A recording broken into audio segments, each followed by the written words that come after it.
Hello everyone, hello guys, how you doing all? I hope you all are doing very great and सभी बढ़िया होंगे, मस्त होंगे, एकदम स्वस्थ होंगे, अपनी पढ़ाई कंटिन्यू कर रखे होंगे.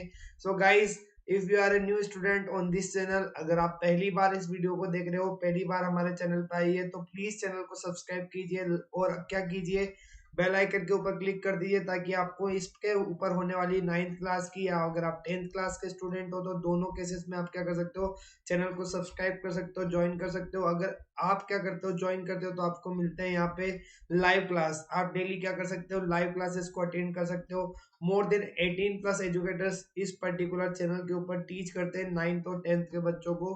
तो अगर आप 9th के स्टूडेंट है, अगर आप 10th के स्टूडेंट है, तो इस चैनल को सब्सक्राइब कीजिए, अपने दोस्तों में चैनल की लिंक को शेयर कीजिए, उनको भी बताइए कि यहाँ पे क्या किया जाता है. लाइव क्लासेस होती है हर टीचर की, हर सब्जेक्ट्स की, आपके 9th और 10th के जितने भी टॉपिक्स हैं, जितने भी सब्जेक्ट्स है, उसके ऊपर आपकी लाइव क्लासेस होती है. उन क्लासेस को आप अटेंड कर सकते हो और आज ही घर बैठे अपनी प्रिपरेशन को स्टार्ट कर सकते हो. सो गाइस, इस चैनल पे आपको मिलेंगे top quality of educators, top quality of content and a very very great learning experience. अपने बारे में थोड़ा बता दूं, मेरा नाम है देवांशु गुप्ता और मैं आपको पढ़ाता हूं इस पर्टिकुलर चैनल के ऊपर बायोलॉजी. सीबीएसई 9th और 10th के बच्चों को मैं यहाँ पे पढ़ाता हूँ बायोलॉजी. अपने बारे में अगर थोड़ी सी आपको इन्फॉर्मेशन दूं तो मैंने अपना ग्रेजुएशन किया है देवी अहिल्या विश्वविद्यालय इंदौर से. पिछले 2.5 सालों से मैं as a faculty, as a teaching line में हूँ. Right now, I work as a faculty in a coaching institute of Kota and also I am a plus educator on the Unacademy app. Unacademy के plus section में मेरे courses available है, आप जाके वहाँ पे देख सकते हो. मैंने अभी तक नीट के बच्चों को पढ़ाया है, एम्स के लिए बच्चों को पढ़ाया है, एनटीएससी, आईजेएस, ओलंपियाड्स और सीबीएसई बोर्ड्स के लिए बच्चों को अभी तक मैं पढ़ाया हूँ, अभी तक उनको मेंटर किया है. तो अगर आप भी मुझसे पढ़ना चाहते हैं तो सिंपली आपको कुछ नहीं करना है. आप क्या कर सकते हो, मेरी क्लासेस को ज्वाइन कर सकते हो. रोज 3:30 बजे मेरी यूट्यूब के ऊपर क्लास होती है. और गाइस, अगर आप अनअकैडमी के स्पेशल ऐप के ऊपर अगर मुझसे पढ़ना चाहते हो तो ये मेरा अनअकैडमी का प्रोफाइल लिंक है. आपको जाके क्या करना है, सिंपली फॉलो कर लेना है. वहां पे मैं मल्टीपल सब्जेक्ट्स भी पढ़ाता हूँ. I teach biology, chemistry, physics over there also. So आप क्या कर सकते हो, तीनों सब्जेक्ट्स और उसके अलावा सोशल साइंस भी मैं पढ़ाता हूँ, तो आप मुझसे पढ़ सकते हो. उसके लिए आपको क्या करना है, अनअकैडमी ऐप को डाउनलोड करना है, जाके मुझे फॉलो करना है और आपको सिंपली मेरी जितनी भी क्लासेस होती है, स्पेशल क्लासेस, उनको आप, उनके नोटिफिकेशन आपको आते रहेंगे और आप उनको इजीली अटेंड कर सकते हो. ठीक है, चलो गाइस, तो हमने पार्ट 1 इसका कर लिया था. पार्ट 1 में हमने क्या किया है, पार्ट 1 में हमने क्या किया है, न्यूट्रिशन. ठीक है, न्यूट्रिशन को हमने कवर किया है और हमने रेस्पिरेशन को किया है कवर. 3.5 घंटे का वो सेशन है अप्रोक्सीमेटली, तो उसको देख लीजिएगा. अगर अभी आपने नहीं देखा है तो क्या कीजिएगा, बाद में उसको देख लीजिएगा. लाइफ प्रोसेसेस के दो इंपॉर्टेंट पार्ट हमारे जो हमने पढ़ चुके हैं अभी तक. न्यूट्रिशन को पूरा मैंने डिटेल में कवर किया है और रेस्पिरेशन को भी पूरा डिटेल में कवर किया है. तो guys, please watch that particular part 1 also. This is the part 2 of the key concepts of the CBSE boards के लिए हम जो भी की कॉन्सेप्ट्स हैं हमारे, वो पढ़ने वाले हैं. तो आप क्या कर सकते हो, इस तरीके से आपके अलग अलग पार्ट में क्या आते जाएंगे, वीडियोस आते जाएंगे और आपको उनको सिंपली पढ़ना है, उनको देखना है. आपके पूरे कॉन्सेप्ट क्लियर हो जाएंगे. मैं पूरी डिटेल में एक एक चीज को समझाने वाला हूँ. ठीक है, तो गाइस, मैं वीडियो को स्टार्ट करने के पहले आपको थोड़ी सी इंफॉर्मेशन देना चाहता हूँ अनअकैडमी के बारे में. That Unacademy is the largest learning app of the India. ये सबसे बड़ा प्लेटफॉर्म है आपका इंडिया का. अगर आप किसी चीज की एग्जाम की प्रिपरेशन करना चाहते हो तो आप सिंपली इंडिया के लार्जेस्ट लर्निंग प्लेटफॉर्म के साथ उसको स्टार्ट कर सकते हो, उसकी प्रिपरेशन. यस गाइस, अगर आप सीबीएसई क्लास 10th के स्टूडेंट है, अगर आप सीबीएसई 9th के स्टूडेंट है, तो आप अपनी कोचिंग के लिए, अगर आप अपनी प्रिपरेशन के लिए सीबीएसई क्लास 10th या 9th के स्टूडेंट हो तो आप प्लस को ज्वाइन कर सकते हो. अगर आप प्लस को ज्वाइन करते हैं तो आपको मल्टीपल बेनिफिट्स मिलते हैं. वो बेनिफिट्स क्या मिलते हैं, डेली लाइव क्लासेस. आपको क्या मिलती है, डेली लाइव क्लासेस मिलती है. इनमें आप अपने एजुकेटर के साथ चैट कर सकते हैं, उनके साथ बात कर सकते हैं, उनके साथ डिस्कशन में एंगेज हो सकते हैं, उनसे डाउट्स पूछ सकते हैं. ठीक है, उनके पोल्स का आंसर कर सकते हो. तो आपको एक रियल क्लासरूम का एक्सपीरियंस मिलेगा. कैसा मिलेगा बेटा, एक रियल क्लासरूम का एक्सपीरियंस मिलेगा. दूसरा, आपको अननेसेसरी कहीं ट्रेवल करने की जरूरत नहीं है. आपके फोन में, आपके लैपटॉप में पूरी की पूरी कोचिंग अवेलेबल है. अनअकैडमी का एक्सेस अवेलेबल है. आप 24/7 कहीं से भी एक्सेस कर सकते हैं. सिंपली आपको क्या करना है, ठीक है, अनअकैडमी ऐप को डाउनलोड कर लीजिए अगर आप अनअकैडमी मोबाइल पे ऊपर क्लास लेना चाहते हो. और अगर आप लैपटॉप के ऊपर लेना चाहते हो तो जाइए सीधे www.unacademy.com पे और आप वहां से क्या कर सकते हो, क्लासेस को एक्सेस कर सकते हो. ठीक है, अब यहाँ पे क्या होता है, फ्लेक्सिबल टाइम शेड्यूल होता है. आप दिन के 24 घंटे में कभी भी पढ़ सकते हो. There is no compulsion. आप क्या कर सकते हो, अगर आप कि क्लास कोई मिस हो जाती है तो आप उसको रिकॉर्डिंग में भी देख सकते हो, तो कोई दिक्कत की बात नहीं है। आपको 24/7 यहाँ पे सर्विस अवेलेबल होती है। अगर आप देखोगे तो आपको मिलते हैं लाइव टेस्ट और क्विजेस। जो भी आप पढ़ते हो अनअकैडमी ऐप के ऊपर, प्लस के ऊपर, या फिर अपने स्कूल में पढ़ा है, तो आप क्या कर सकते हो, उस टॉपिक के ऊपर अपनी प्रिपरेशन को चेक करने के लिए टेस्ट दे सकते हो। और टेस्ट में आपका जो परफॉर्मेंस मिलता है उसका एनालिसिस किया जाता है, उसका एक प्रॉपर एनालिसिस आपको प्रोवाइड किया जाता है, जिसकी मदद से आप क्या कर सकते हो, अपनी प्रिपरेशन को आप चेक कर सकते हो। आपको मिलते हैं स्ट्रक्चर्ड कोर्सेज। स्ट्रक्चर्ड कोर्सेज में आपको कॉन्सेप्ट सिखाए जाते हैं सबसे पहले, because concept is the basic, ठीक है। आपको सारे बेसिक कॉन्सेप्ट आपको सिखाए जाएंगे। उसके अलावा फिर आपके क्या होंगे, जो भी डाउट सेशंस होते हैं उसके लिए डाउट क्लासेस लगती है। फिर आपके टेस्ट होते हैं, ठीक है। फिर आपके एनसीईआरटी के क्वेश्चन आपको कराए जाते हैं जब पूरा टॉपिक हो जाता है। तो एनसीईआरटी के इन टेक्स्ट और एक्सरसाइज के क्वेश्चन होते हैं, पीवाईक्यू मतलब प्रीवियस ईयर के क्वेश्चन भी आपके साथ डिस्कस किए जाते हैं। इस तरीके से कोर्स को स्ट्रक्चर किया जाता है ताकि आपको क्या मिले, उसका मैक्सिमम आउटपुट उस पर्टिकुलर टॉपिक का मिल पाए। बोर्ड्स में किस तरह के क्वेश्चन पिछले सालों में पूछे गए उस टॉपिक से, ये भी आपके साथ डिस्कशन मिलता है। तो आपको एक आइडिया मिलता है कि आपको किस तरीके से टॉपिक को प्रिपेयर करना है। और आपको मिलता है अनलिमिटेड एक्सेस। इसके थ्रू क्या मिलता है बेटा, इसके थ्रू आपको वो सारी चीजें आपको प्रोवाइड की जाती है जो मतलब बेस्ट एवर बेस्ट है, ठीक है। मतलब आप क्या कर सकते हो, यहाँ पे जो भी क्लासेस होती है वो आपकी क्या होती है, रिकॉर्डेड लेक्चर के फॉर्म में अवेलेबल होती है। आप उसको अनलिमिटेड नंबर टाइम तक क्या कर सकते हो, देख सकते हो। कोई कंपल्शन नहीं है, कोई रिस्ट्रिक्शन नहीं है यहाँ पे कि आप इतनी ही बार देख सकते हो। आपका मन जितनी बार पढ़े, जितनी बार अगर आपको डाउट आए, जब तक आपका कॉन्सेप्ट का क्रिस्टल क्लियर अंडरस्टैंडिंग डेवलप ना हो जाए, तब तक आप उन क्लासेस को देख सकते हो, ठीक है। इंडिया के top educators from the different different areas are going to teach you. अलग अलग सब्जेक्ट्स के अलग अलग top legendary teachers, top legendary educators आपको पढ़ाने वाले हैं। अगर मैं एग्जांपल दूं आपको, तो Deepak sir is he has been teaching from the last 32 years. पिछले 32 सालों से क्या पढ़ा रहे हैं, मैथ्स पढ़ा रहे हैं। तो ही एग्जैक्टली नो कि मैथ्स के किस किस पोर्शन में से कहाँ कहाँ से क्वेश्चन आते हैं, आपको किस तरीके से प्रिपेयर करना है, किस तरीके का गाइडेंस आपको जरूरत पड़ती है। तो एक आपको कौन बता सकता है, एक इतना वेल एक्सपीरियंस टीचर ही आपको बता सकता है, जिसको इतने सालों का एक्सपीरियंस है। तो इंडिया के लेजेंडरी टीचर्स आपको पढ़ाएंगे। इन लेजेंडरी टीचर्स से आप पढ़ने का मौका मिल सकता है आपको अनअकैडमी प्लस के ऊपर। और आपको क्या मिलता है, हर सिलेबस, ठीक है। आपका मैथ्स का सिलेबस हो, साइंस का सिलेबस हो, हिंदी का सिलेबस हो, साइंस का सिलेबस हो और इंग्लिश का सिलेबस हो। पांचों पेपर आपके बोर्ड एग्जाम में पूछे जाते हैं 10th के, तो पांचों के पांचों ही आपके सिलेबस, पांचों सब्जेक्ट का सिलेबस कवर कराया जाएगा फ्रॉम ए टू जेड। मतलब पहले पार्ट से लेके आपका लास्ट वर्ड तक आपका कवर कराया जाएगा। कुछ भी आपका यहाँ पे नहीं रहेगा, क्योंकि अल्टीमेटली आपका चाहे मैथ्स हो, चाहे साइंस हो, चाहे सोशल साइंस हो, चाहे हिंदी हो, चाहे इंग्लिश हो, पांचों सब्जेक्ट ही आपका रिजल्ट डिसाइड करते हैं। तो पांचों सब्जेक्ट के ऊपर इक्वली यहाँ पे इंपॉर्टेंस देके इक्वली आपका क्या होता है, पूरा सिलेबस कवर कराया जाता है। तो अगर आप अनअकैडमी का सब्सक्रिप्शन लेना चाहते हो तो आप 12 मंथ का प्लान या 24 मंथ का प्लान, 36 मंथ का प्लान या 48 मंथ का प्लान चूज कर सकते हो। अगर आप 9th क्लास के स्टूडेंट हो, अगर आप 10th क्लास के स्टूडेंट हो, तो आप 24 मंथ, 12 मंथ, 24 मंथ या 36 मंथ का क्या चुन सकते हो, प्लान चूज करते हो सकते हो। अगर आप यहाँ को डाउट रहेगा कि सर ये क्या बात कर रहे हो, मतलब 12 महीने तो बचे ही नहीं अभी 10th के एग्जाम में, फिर 12 महीने का सब्सक्रिप्शन लेके क्या करें। तो बेटा उसमें कोई दिक्कत नहीं है, आपका 10th के बाद वही सब्सक्रिप्शन आपका 11th में काम आ जाएगा। और आप अगर 24 मंथ का लोगे तो 11th के बाद होने के बाद 10th 11th होने के बाद वो आपका 12th में काम आ जाएगा। इस तरीके से आपका सब्सक्रिप्शन एक्सटेंड हो जाएगा, कोई दिक्कत की बात नहीं है। आपको सिंपली क्या करना है, सब्सक्रिप्शन लेते वक्त मेरा कोड यूज कर लेना है, तो आपको 10% का डिस्काउंट मिल जाएगा। And that discount will be, ठीक है। तो आपकी फीस के ऊपर मत जाएगा, इस फीस बहुत नॉमिनल है। अगर आप 12 महीने के हिसाब से देखते हो तो आपका कितना 1125 रुपये पड़ता है पर महीने के हिसाब से, जिसमें आपके पांचों सब्जेक्ट्स आपको प्रिपेयर करे जाएंगे। जब आप 11th में आ जाओगे तो भी आपकी फीस उतनी ही रहेगी, मतलब आपके जो आपका सिलेबस अब बढ़ जाएगा लेकिन आपसे फीस उतनी ही ली जाएगी। तो आप क्या कर सकते हो, जितना लंबा आप प्लान चूज करोगे उतना ही आपको क्या मिलेगा, फायदा मिलेगा।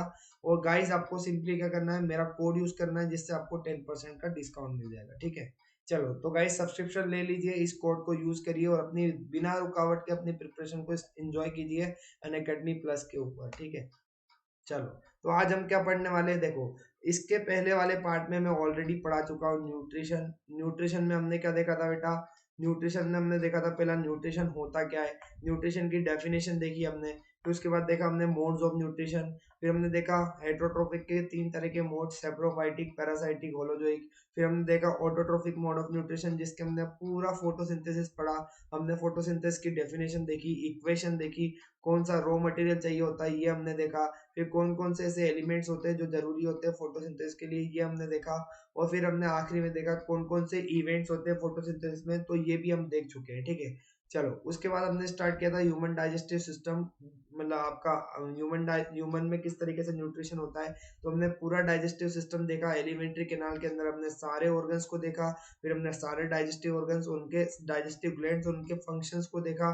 ठीक है, इतना हम पढ़ चुके हैं न्यूट्रिशन के अंदर। रेस्पिरेशन में मैंने आपको पढ़ाया था टाइप्स ऑफ रेस्पिरेशन, मतलब आपका एरोबिक एनारोबिक क्या होता है। उसके बाद मैंने आपको पढ़ाया था प्लांट्स में किस तरीके से रेस्पिरेशन होता है, एनिमल्स में किस तरीके से रेस्पिरेशन होता है, और ह्यूमंस में आपका किस तरीके से रेस्पिरेशन होता है। इतना मैं आपको पढ़ा चुका हूँ ऑलरेडी लाइफ प्रोसेस वाले चैप्टर से।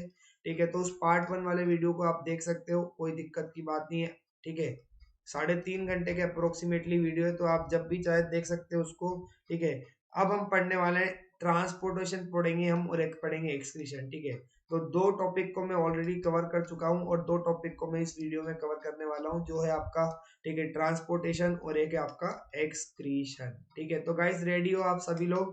चलो स्टार्ट करते हैं ट्रांसपोर्टेशन से, फिर उसके बाद हम पढ़ेंगे एक्सक्रीशन। ठीक है, चलो तो इंट्रोडक्शन देख लेते हैं। इंट्रोडक्शन, ठीक है, circulatory system of human being, transportation in plants. क्या क्या पढ़ना है हमको यहाँ पे? 2 चीजों के बारे में पढ़ना है। पहला हम पढ़ेंगे circulatory system of human being, human being के अंदर जो सर्कुलेटरी सिस्टम प्रेजेंट होता है, मतलब इसको हम पढ़ने वाले हैं। फिर हम पढ़ेंगे ट्रांसपोर्टेशन इन प्लांट्स, प्लांट्स में किस तरीके से चीजों का ट्रांसपोर्टेशन होता है वो हम पढ़ने वाले हैं। ठीक है, तो human being like other multicellular organism need a regular supply of foods, oxygen etcetera. This function is performed by A circulatory system और ए ट्रांसपोर्ट सिस्टम। ठीक है गाइस, आप सभी को पता है कि हम क्या होते हैं, हम we humans are a multi cellular organism, we consist of the millions of the cells, और सारे सेल्स को क्या होता है, आपका एनर्जी की रिक्वायरमेंट होती है। एनर्जी की रिक्वायरमेंट के लिए क्या चाहिए होगा उनको? फूड्स की जरूरत पड़ती है। किसकी जरूरत पड़ती है? खाने की जरूरत, जिसको क्या करेंगे, ऑक्सीडाइज करके, रेस्पिरेशन करके वो एनर्जी का प्रोडक्शन कर सकते हैं। ठीक है, तो किस चीज की जरूरत पड़ती है? आपकी 2 चीज की जरूरत पड़ती है एनर्जी के प्रोडक्शन के लिए। पहला होता है फूड, और दूसरा होता है ऑक्सीजन। और फूड और ऑक्सीजन को कौन ट्रांसपोर्ट करता है? आपको पता है, फूड आपका डाइजेस्टेड फॉर्म में कहाँ पे अवेलेबल होता है? ब्लड के अंदर। और ऑक्सीजन भी कहाँ पे होती है? आपकी ब्लड के अंदर होती है। तो फूड और ऑक्सीजन को कौन ट्रांसपोर्ट करता है? आपका एक ब्लड ट्रांसपोर्ट करता है। ठीक है ना? तो blood is the carrier of the food and oxygen. ठीक है, this function is performed by A circulatory system और ए ट्रांसपोर्ट सिस्टम। ठीक है, तो ये आपका क्या हो रहा है यहाँ पे, जो आपका सप्लाई ऑफ फूड, हर एक सेल को फूड की सप्लाई करना, हर एक सेल को ऑक्सीजन की सप्लाई करना, ये सप्लाई करने का काम किसका होता है? एक सर्कुलेटरी सिस्टम का काम होता है, और एक ट्रांसपोर्ट सिस्टम का काम होता है, जो ये फंक्शन करते हैं। ठीक है, all living organism need a few necessary components like air, water and food for their survival।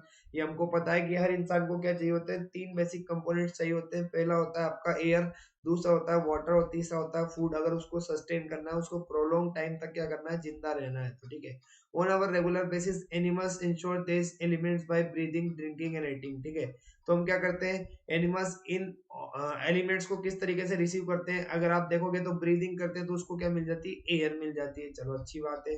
ठीक है, ड्रिंकिंग करते हैं तो उसको पानी मिल जाता है, और ईट करते हैं मतलब किसी चीज को खाते हैं तो उसको फूड मिल जाता है। इस तरीके से हम क्या करते हैं? हमारी डेली नीड्स को सेटिस्फाई करते हैं रेगुलर बेसिस के ऊपर। ठीक है, the required elements are transported to their body cells and tissues by a transport system. ठीक है, तो आपका जो ये एयर है, एयर है, और आपका वाटर है, और ये फूड है, ये आपके हर जगह तक, हर सेल तक कौन ट्रांसपोर्ट करता है?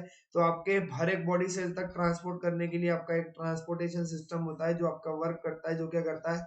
हर एक सेल को फूड की अगर रिक्वायरमेंट है तो फूड प्रोवाइड करता है, अगर आपकी ऑक्सीजन की रिक्वायरमेंट है तो वो प्रोवाइड करता है। ठीक है, ऐसे सिस्टम को कहा जाता है transportation system. In plant the vascular tissue is responsible for transporting the substances. ठीक है, आपके प्लांट्स के अंदर अगर आप देखोगे तो क्या आपका वस्कुलर टिश्यू जो होता है, vascular tissue is responsible for the transportation of system.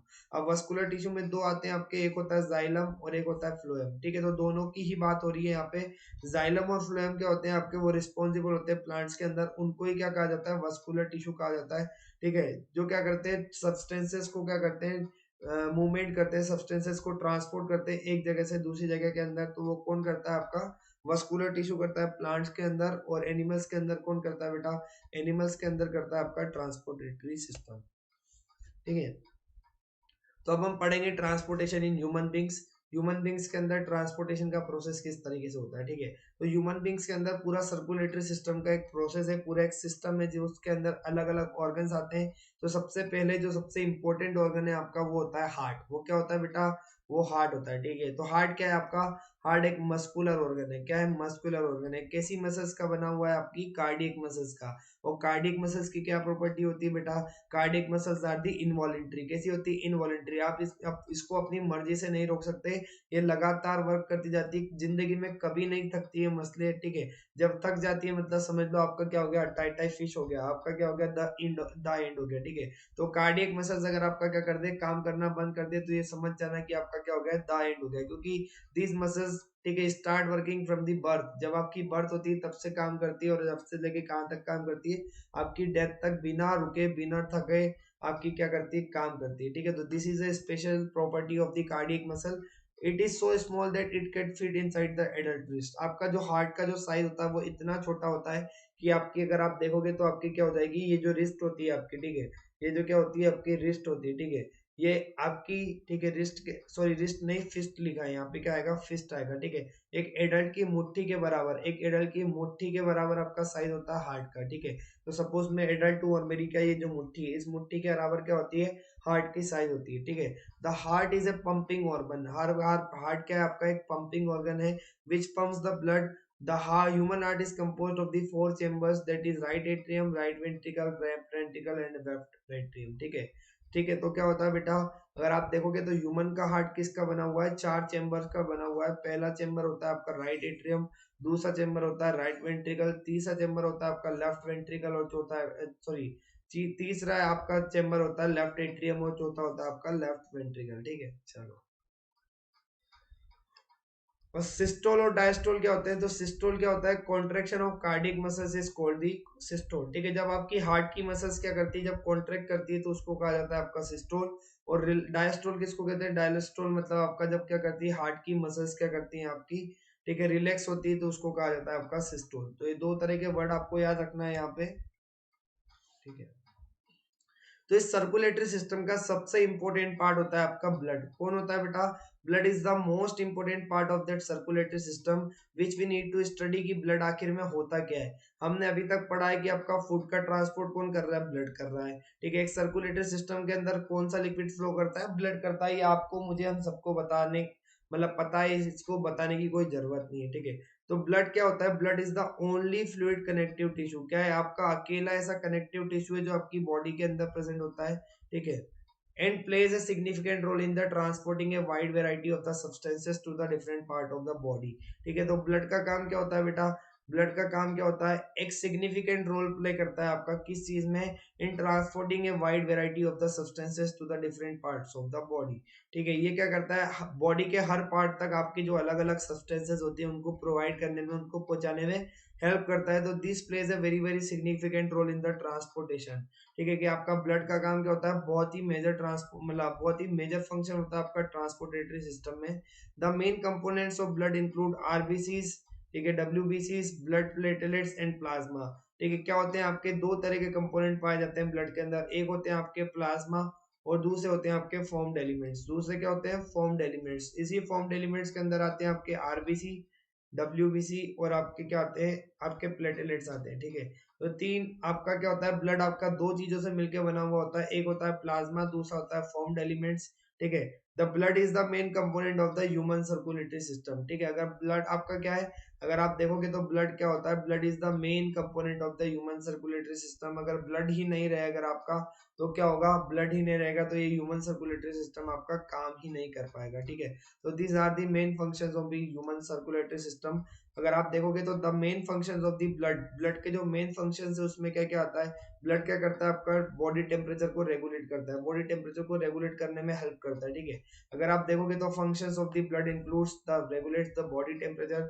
दूसरा होता है regulates the water contents of the cells. Cells के अंदर कितना पानी प्रेजेंट है इसको भी कौन रेगुलेट करता है, आपका, ठीक है, ब्लड करता है। ठीक है, protects against the excess loss of the blood through the clotting.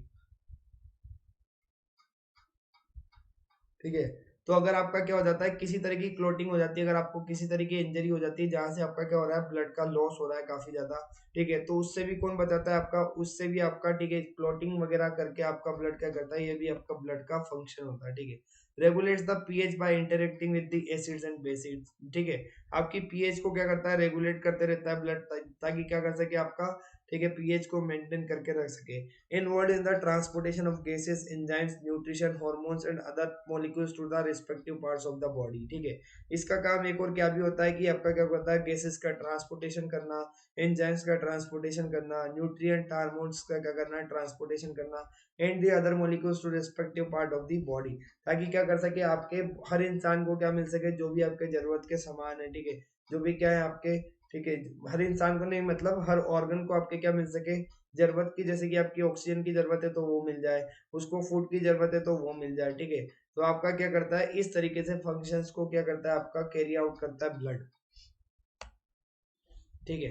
तो अगर ये ब्लड का आपका होल चार्ट यहाँ पे देख रखा है, ठीक है, ब्लड किससे मिलके बना हुआ होता है बेटा, दो चीजों से मिलके बना हुआ होता है।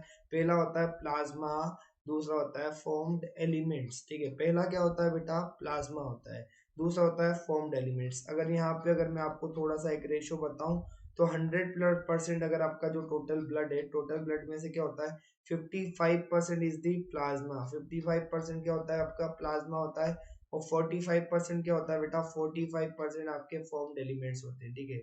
This is about the blood. अब 55% प्लाज्मा के अंदर क्या पाया जाता है, 55% प्लाज्मा के अंदर अगर आप देखोगे तो आपको डिफरेंट डिफरेंट चीजें देखने को मिलेगी। आपको क्या पाया जाता है, अमीनो एसिड्स मिलते हैं, न्यूट्रिएंट्स मिलते हैं, प्रोटीन्स मिलते हैं, गैसेस मिलते हैं, इलेक्ट्रोलाइट्स मिलते हैं, और आपके नाइट्रोजनस वेस्टेट मिलते हैं, ठीक है।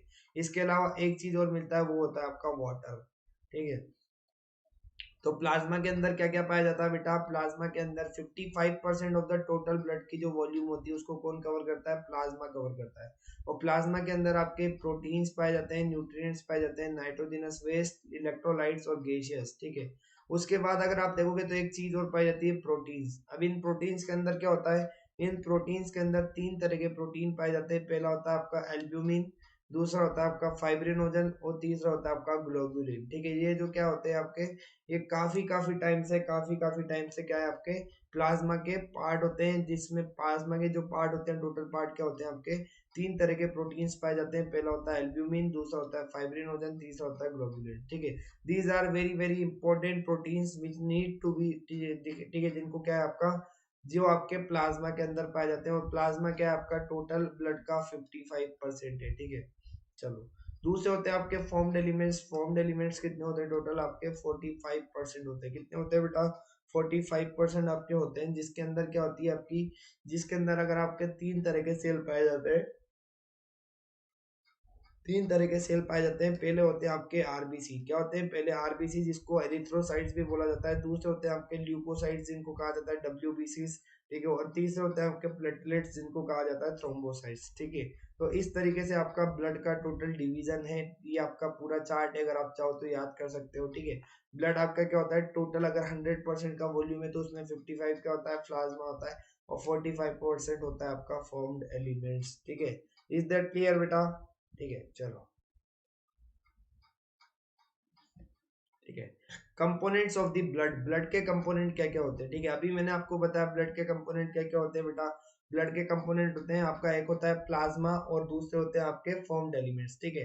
तो there are many cellular structure in the composition of the blood when a sample of blood is, ठीक है, spin in a centrifuge machine. अगर आप क्या करते हो, आपने अगर टेस्ट ट्यूब में क्या लिया, ब्लड का सैंपल लिया और उसको क्या किया, ठीक है, सेंट्रीफ्यूगल मशीन में क्या किया आपने, उसको सेंट्रीफ्यूग किया, ठीक है। तो क्या हो जाते हैं वो आपके, they separate into the following constituents.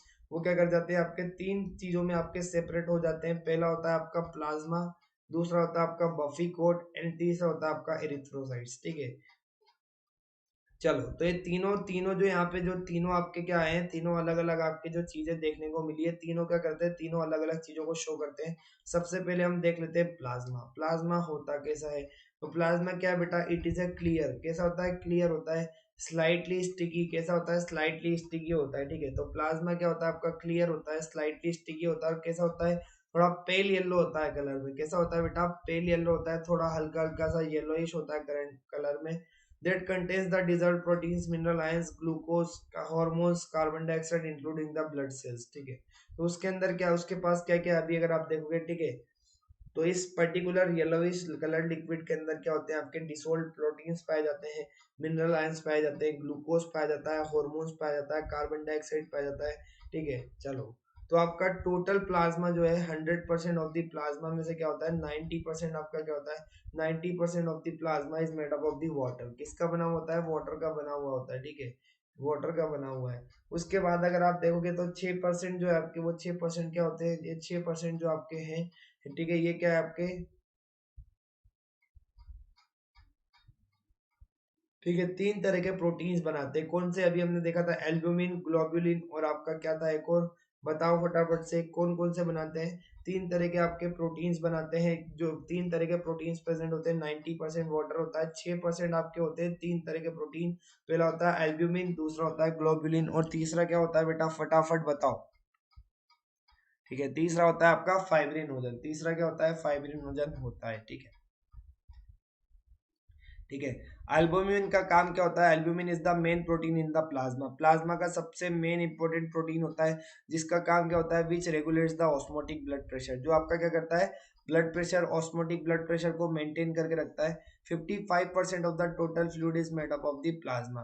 ठीक है, अगर आप ब्लड फ्लूइड का टोटल परसेंट देखोगे तो 55% किसका बना हुआ होता है, 55% is made up of the plasma. Plasma आपका टोटल ब्लड में से 100% में से 55% होता है प्लाज्मा, और 45% होता है आपके बाकी के एलिमेंट्स। ठीक है, तो the blood plasma also contains important proteins and other components necessary for overall health.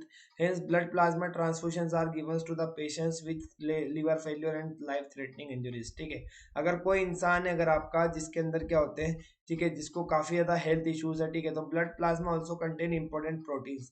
तो ब्लड प्लाज्मा के अंदर क्या होते हैं, बहुत सारे इंपॉर्टेंट प्रोटीन्स होते हैं, अदर कंपोनेंट्स भी होते हैं जो आपके क्या होते हैं, हेल्थ के लिए जरूरी होते हैं।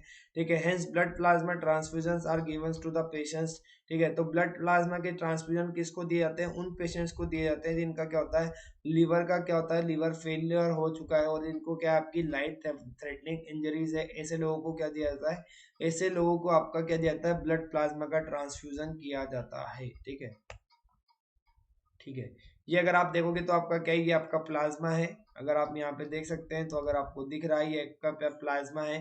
प्लाज्मा किसका बना हुआ है, आपका वाटर का, आयंस का, प्रोटीन्स का, न्यूट्रिएंट्स का, वेस्टेज का और आपका गैसेस का। ठीक है, जिसमें आपका टोटल कितना है, 90% पार्ट आपका क्या है, 90% पार्ट आपका वाटर है, 6% क्या है आपके प्रोटीन है और बाकी चार चीज, बाकी सब मिला के क्या है आपके, बाकी सब आपके टोटल 4% के अंदर आते हैं। ठीक है,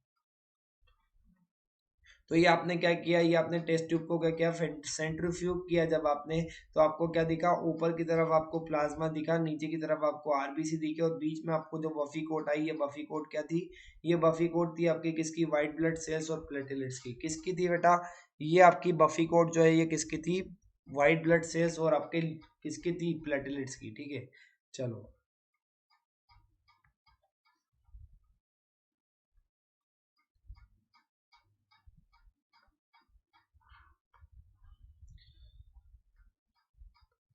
तो भाई हम पढ़ रहे थे ब्लड, और ब्लड में हमने देख लिया था कि आपके ब्लड के दो कंपोनेंट होते हैं। पहला होता है प्लाज्मा, प्लाज्मा को हम डिस्कस कर चुके हैं, प्लाज्मा में क्या क्या कंपोनेंट होते हैं, क्या क्या कंपोजिशन होती है प्लाज्मा की। अब दूसरा कंपोनेंट आता है ब्लड का, वो होता है फॉर्म्ड एलिमेंट्स। ठीक है, फॉर्म्ड एलिमेंट्स में आपके तीन आएंगे। पहला आएगा आपका red blood cells. Red blood cells is not actually name, the actual name is erythrocytes. क्या होता है, एरिथ्रोसाइट्स। क्या नेम है बेटा, नाम याद रखोगे सारे लोग, क्या नाम है, एरिथ्रोसाइट्स। क्या नाम है, एरिथ्रोसाइट्स। ठीक है, लेकिन क्या होता है ना, इनका कलर होता है रेड। इनका कलर कैसा होता है, रेड होता है। दैट्स व्हाई इसको हम कॉमनली कैसे बोल देते हैं, रेड ब्लड सेल्स बोल देते हैं। ठीक है, तो आपके पहले होते हैं आरबीसी, जिसका एक और नाम क्या होता है, इरिथ्रोसाइट्स होता है। क्या होता है, इरिथ्रोसाइट्स। ठीक है, इरिथ्रोसाइट्स। ठीक है, जगह नहीं मिल रही है मुझे नाम लिखने के लिए, चलो यहाँ लिख देता हूँ। क्या होता है बेटा, लिख लो यहाँ पे, इरिथ्रोसाइट्स। ठीक है, this is the names, this is the actual name for the RBCs. अब आरबीसीज होते हैं, ठीक है, अब ये आरबीसी होते हैं, they form around 40 to 45% of its volume. ठीक है, they are generated from the bone marrow at an astonishing rate of 4 to 5 billion cells per hour. एक घंटे में 4 से 5 बिलियन सेल आपके बनते हैं आरबीसी के। सोचो भाई कितना खतरनाक रेट है प्रोडक्शन का। बोन मेरो के अंदर एक घंटे में 4 से 5 बिलियन, ठीक है, 4 से 5 बिलियन सेल आपके एक घंटे के अंदर बनते हैं। और लाइफ स्पेन कितनी होती है आरबीसी की? 120 दिन की होती है। एक सेल आपका 120 दिनों तक जिंदा रहता है, उसके बाद उसकी डेथ हो जाती है, ठीक है। The RBCs are destroyed in the organ called spleen. Spleen नाम का एक ऑर्गन होता है आपका, ठीक है। स्प्लीन जो आपका एक ऑर्गन होता है, वहां पे जाके क्या हो जाता है, आरबीसी अपने आप को डिस्ट्रॉय कर लेते हैं, ठीक है। Which is also called the graveyard of RBC. उसको क्या कहते हैं? आरबीसी का ग्रेव यार्ड भी कहते हैं। This cells are red in colour. कैसे होते हैं? रेड होते हैं आपके कलर में। आप देख सकते हो यहाँ पे दिख ही रहा है कैसा कलर है बेटा। आरबीसी बोलने से ही समझ में आ रहा है कि रेड कलर के सेल है, ठीक है। तो किसकी वजह से होते हैं? It is presence of, due to presence of the haemoglobin. क्या पाया जाता है? इनके अंदर आपका एक पिगमेंट पाया जाता है जिसका नाम है हीमोग्लोबिन। उस हीमोग्लोबिन की वजह से क्या होता है आपका, इन सेल्स का कलर कैसा होता है? रेड होता है। अब हीमोग्लोबिन क्या है भाई? हीमोग्लोबिन आपका क्या है? एक पिगमेंट है। हीमोग्लोबिन क्या है बेटा? एक पिगमेंट है जो किस कलर का होता है? रेड कलर का पिगमेंट होता है। और ये किसका आपका, ठीक है, कैसा होता है? आयरन कंटेनिंग प्रोटीन होता है, ठीक है। आयरन कंटेनिंग कॉम्प्लेक्स प्रोटीन होता है, ठीक है। पिगमेंट क्या होते हैं? सारे के सारे प्रोटीन होते हैं। तो ये पिगमेंट किसका बना हुआ होता है? आपका आयरन का, ठीक है। आयरन का क्या होता है? कॉम्प्लेक्स, ठीक है, कॉम्प्लेक्स प्रोटीन होता है। क्या होता है? आयरन का कॉम्प्लेक्स प्रोटीन होता है, जो क्या करता है, इस तरह के सेल्स को क्या करता है? रेड कलर देता है। और red colour is due to the presence of the pigment haemoglobin. RBC के बारे में सारी चीजें यहाँ पे लिख लीजिए। इनका नाम क्या होता है? नाम होता है इरिथ्रोसाइट्स। क्या बोलते हैं इनको? इरिथ्रोसाइट्स बोलते हैं, ठीक है। कहाँ बनते हैं ये? बोन मेरो में बनते हैं। बनते कहाँ है बेटा? कहाँ बनते हैं? बोन मेरो के अंदर, ठीक है। बोन मेरो के अंदर बन गए, ठीक है। फिर अगर आपका कहाँ पे डिस्ट्रॉय होते हैं? 120 दिन पूरे होने के बाद स्प्लीन में जाके क्या होते हैं? डिस्ट्रॉय होते हैं। तो स्प्लीन को इसीलिए ग्रेवयार्ड कहा जाता है इसका। टोटल जो आपका दिन होता है कितना? 120 दिन तक जिंदा रहते हैं। आपकी लाइफ पीरियड कितना होता है? लाइफ स्पेन होता है 120 डेज का। एक घंटे में आपके 4 से 5 बिलियन सेल बनते हैं, ठीक है। 4 से 5 बिलियन आपके सेल्स नए बनते हैं आरबीसी के, ठीक है। और आपका क्या पाया जाता है? रेड कलर के होते हैं because of the presence of the haemoglobin. Haemoglobin pigment के होने की वजह से कैसे होते हैं? रेड कलर के होते हैं। This is about the RBCs. अब हम पढ़ते हैं नेक्स्ट। दूसरे होते हैं हमारे डब्ल्यूबीसी। दूसरे क्या होते हैं? डब्ल्यूबीसी होते हैं, ठीक है। अब डब्ल्यूबीसी क्या होते हैं आपके? डब्ल्यूबीसी को कहते हैं white blood sales. White blood sales इनका एक्चुअली नाम नहीं है। इनका एक्चुअल नाम क्या है बेटा? आप भी लिख लो इसका भी एक्चुअल नाम क्या होता है। इसका एक्चुअल नाम होता है ल्यूकोसाइट्स। क्या होता है? ल्यूकोसाइट्स, ठीक है। इनको व्हाइट ब्लड सेल्स क्यों बोलते हैं? व्हाइट ब्लड सेल्स बोलने के पीछे इनका रीजन है because they are the white in colour. वो कैसे होते हैं? व्हाइट कलर के होते हैं, ठीक है। अब डब्ल्यूबीसीज भी आपके कहाँ बनते हैं? वही बोन मेरो में बनते हैं। कहाँ बनते हैं बेटा? बोन मेरो में बनते हैं। तो याद रखिएगा डब्ल्यूबीसी भी कहाँ बनते हैं? आपके बोन मेरो में बनते हैं। और आरबीसी भी आपके बोन मेरो में बनते हैं, ठीक है। White blood cells are responsible for fighting foreign pathogens. आपकी बॉडी के अंदर जैसे कोई बैक्टीरिया आ गया, कोई वायरस आ गया, कोई फंगई आ गई, अगर आपकी बॉडी के अंदर आ जाती है तो उससे कौन फाइट करता है? उससे फाइट करते हैं आपके डब्ल्यूबीसी। कौन फाइट करते हैं भाई? डब्ल्यूबीसी फाइट करते हैं, ठीक है। They circulate throughout our body and originate from the bone marrow. देखो मैंने बताया था ना आपको कहाँ से निकलते हैं? बोन मेरो से निकलते हैं। They account for the 1% of the total volume but have a very important role to play, ठीक है। टोटल ब्लड में से कितने पाए जाते हैं? सिर्फ और सिर्फ 1% पाए जाते हैं, लेकिन फिर भी क्या होता है इनका? फिर भी इनका बहुत इंपॉर्टेंट रोल होता है। इनको क्या कहते हैं बेटा? इनको इसीलिए डब्ल्यूबीसी क्या करते हैं? हमको बाकी के जो भी फॉरेन मटेरियल्स वगैरह या फिर फॉरेन चीजें अगर हमारी बॉडी के अंदर क्या होती है? इंटर होती है, तो उनसे फाइट करते हैं। दैट्स व्हाई इनको क्या कहते हैं? सोल्जर्स ऑफ द बॉडी भी कहते हैं। क्या कहते हैं इनको? सोल्जर्स ऑफ द बॉडी भी इन सेल्स को कहा जाता है, ठीक है। तो they are also known as this cell soldiers of the body. अब ये डब्ल्यूबीसी जो होते हैं बेटा, इनका कोई शेप नहीं होता है। कैसे शेप के होते हैं? अमीबॉइड। कैसे शेप के होते हैं बेटा? अमीबॉइड शेप के होते हैं। कैसे होते हैं? अमीबॉइड शेप के होते हैं। तो ये भी आप लोग ध्यान रखिएगा, ठीक है। 5 तरह के आपके व्हाइट ब्लड सेल्स पाए जाते हैं। पांचों का अलग अलग नाम है, आप देख सकते हो यहाँ पे होते हैं मोनोसाइट, न्यूट्रो इयोसिनोफिल, बेसोफिल, न्यूट्रोफिल और आपके होते हैं लिम्फोसाइट्स, ठीक है। 5 तरह के सेल्स होते हैं, नाम आप याद कर लीजिए। पहला अगर आप देखोगे तो होता है मोनोसाइट, दूसरा होता है इयोसिनोफिल्स, ठीक है। तीसरा होता है बेसोफिल, चौथा होता है लिम्फोसाइट्स और फिर पांचवा होता है न्यूट्रोफिल। अगर आप यहाँ पे देखोगे तो मोनोसाइट क्या होता है, सबसे बड़ा सेल होता है। क्या होता है, सबसे बड़ा सेल होता है आपका डब्ल्यूबीसी, आरबीसी या प्लेटलेट्स में देखो तो सबसे बड़ा सेल होता है, ये सबसे बड़ा क्या होता है, ब्लड सेल होता है। ठीक है। और अगर आप यहाँ पे देखो लिम्फोसाइट्स, तो लिम्फोसाइट्स का काम होता है इम्यूनिटी प्रोवाइड करना। क्या करना, इम्यूनिटी प्रोवाइड करना। इनका काम क्या होता है, एंटीबॉडीज का प्रोडक्शन करना। क्या करते हैं लिम्फोसाइट्स, लिम्फोसाइट्स आपकी बॉडी के अंदर एंटीबॉडीज का प्रोडक्शन करते हैं। तो ये दो इंपॉर्टेंट आपका सेल्स याद रखना है, एक होता है मोनोसाइट और एक होता है लिम्फोसाइट। दो चीजों को आपको याद रखना है यहाँ पे। ठीक है। तीसरे सेल्स होते हैं बेटा प्लेटलेट्स, जिनका क्या नाम होता है, जिनका नाम होता है आपका थ्रोम्बोसाइट्स। क्या नाम होता है जिनका, थ्रोम्बोसाइट्स। ठीक है। इनको क्या बोलते हैं, थ्रोम्बोसाइट्स भी बोलते हैं। ठीक है। ठीक है। चलो, तो इनको हम बोलते हैं प्लेटलेट्स, इनको हम क्या बोलते हैं, प्लेटलेट्स बोलते हैं। उनका नाम क्या होता है, थ्रोम्बोसाइट्स भी है। ठीक है। एक और नाम इसका क्या है, thrombocyte. Tiny disc shaped cells that helps regulate the blood flow when any part of the body is damaged, thereby aiding in fast recovery through the clotting of blood। ठीक है। इनका काम क्या होता है भाई, अगर कोई आपका बॉडी का पार्ट क्या है, डैमेज हो गया है, कोई बॉडी का पार्ट अगर आपका डैमेज हो गया है तो फास्ट रिकवरी प्रोवाइड करते हैं आपकी कौन, प्लेटलेट्स। क्या करती है, ब्लड की क्लोट करके, ब्लड की उस जगह को जहाँ पे डैमेज हुआ है उस जगह को क्या करती है, ब्लड की क्लोटिंग करके क्या करती है, फास्ट रिकवरी प्रोवाइड करती है आपकी, ऐसे को कहा जाता है प्लेटलेट्स। ठीक है। These are the cell fragments that are produce from the specialised cells of the bone marrow. किससे पाए बनते हैं आपके, ये आपके बनते हैं बोन मेरो के स्पेशलाइज्ड सेल से। Their role is very significant. They are responsible for controlling bleeding or in clotting of the blood। इनका काम क्या होता है, इनका बहुत सिग्निफिकेंट रोल है। इनका काम सिर्फ और सिर्फ क्या करता है, अगर कहीं पे ब्लीडिंग हो रही है तो उसको रोकना होता है, और ब्लड की क्लोटिंग करने का काम होता है आपका प्लेटलेट्स का। प्लेटलेट्स का एक और नाम क्या है, थ्रोम्बोसाइट्स है। ठीक है। तो याद रखिएगा ये। ठीक है। चलो, अब आपका आता है functions of the blood. Blood जो है आपका इतना स्पेशल कनेक्टिव टिश्यू है, इतने सारी चीजें होती हैं, तो ब्लड के फंक्शन क्या होते हैं गाइस, देख लो। बहुत सारे फंक्शन लिखे हैं यहाँ पे, मैं हर एक फंक्शन को समझाऊंगा। ठीक है।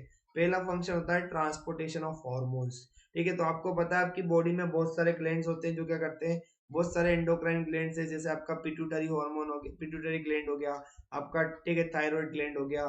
ठीक है। आपका टेस्टिस हो गया, ओवरी हो गया, बहुत सारे ग्लैंड्स होते हैं जो क्या करते हैं, हॉर्मोन्स का सिक्रीशन करते हैं। किसका सिक्रीशन करते हैं, हॉर्मोन्स का। अब आपको पता है एंडोक्राइन ग्लैंड कैसे होते हैं, डक्टलेस ग्लैंड होते हैं। कैसे होते हैं, डक्टलेस ग्लैंड होते हैं। ठीक है। तो यहाँ पे इनकी कोई डक्ट नहीं होती जिसके थ्रू ये क्या करते हैं, हॉर्मोन्स को ट्रांसपोर्ट कर सकते हैं बॉडी में इधर से उधर। तो क्या करते हैं, हॉर्मोन्स को आपका क्या करते हैं बेटा।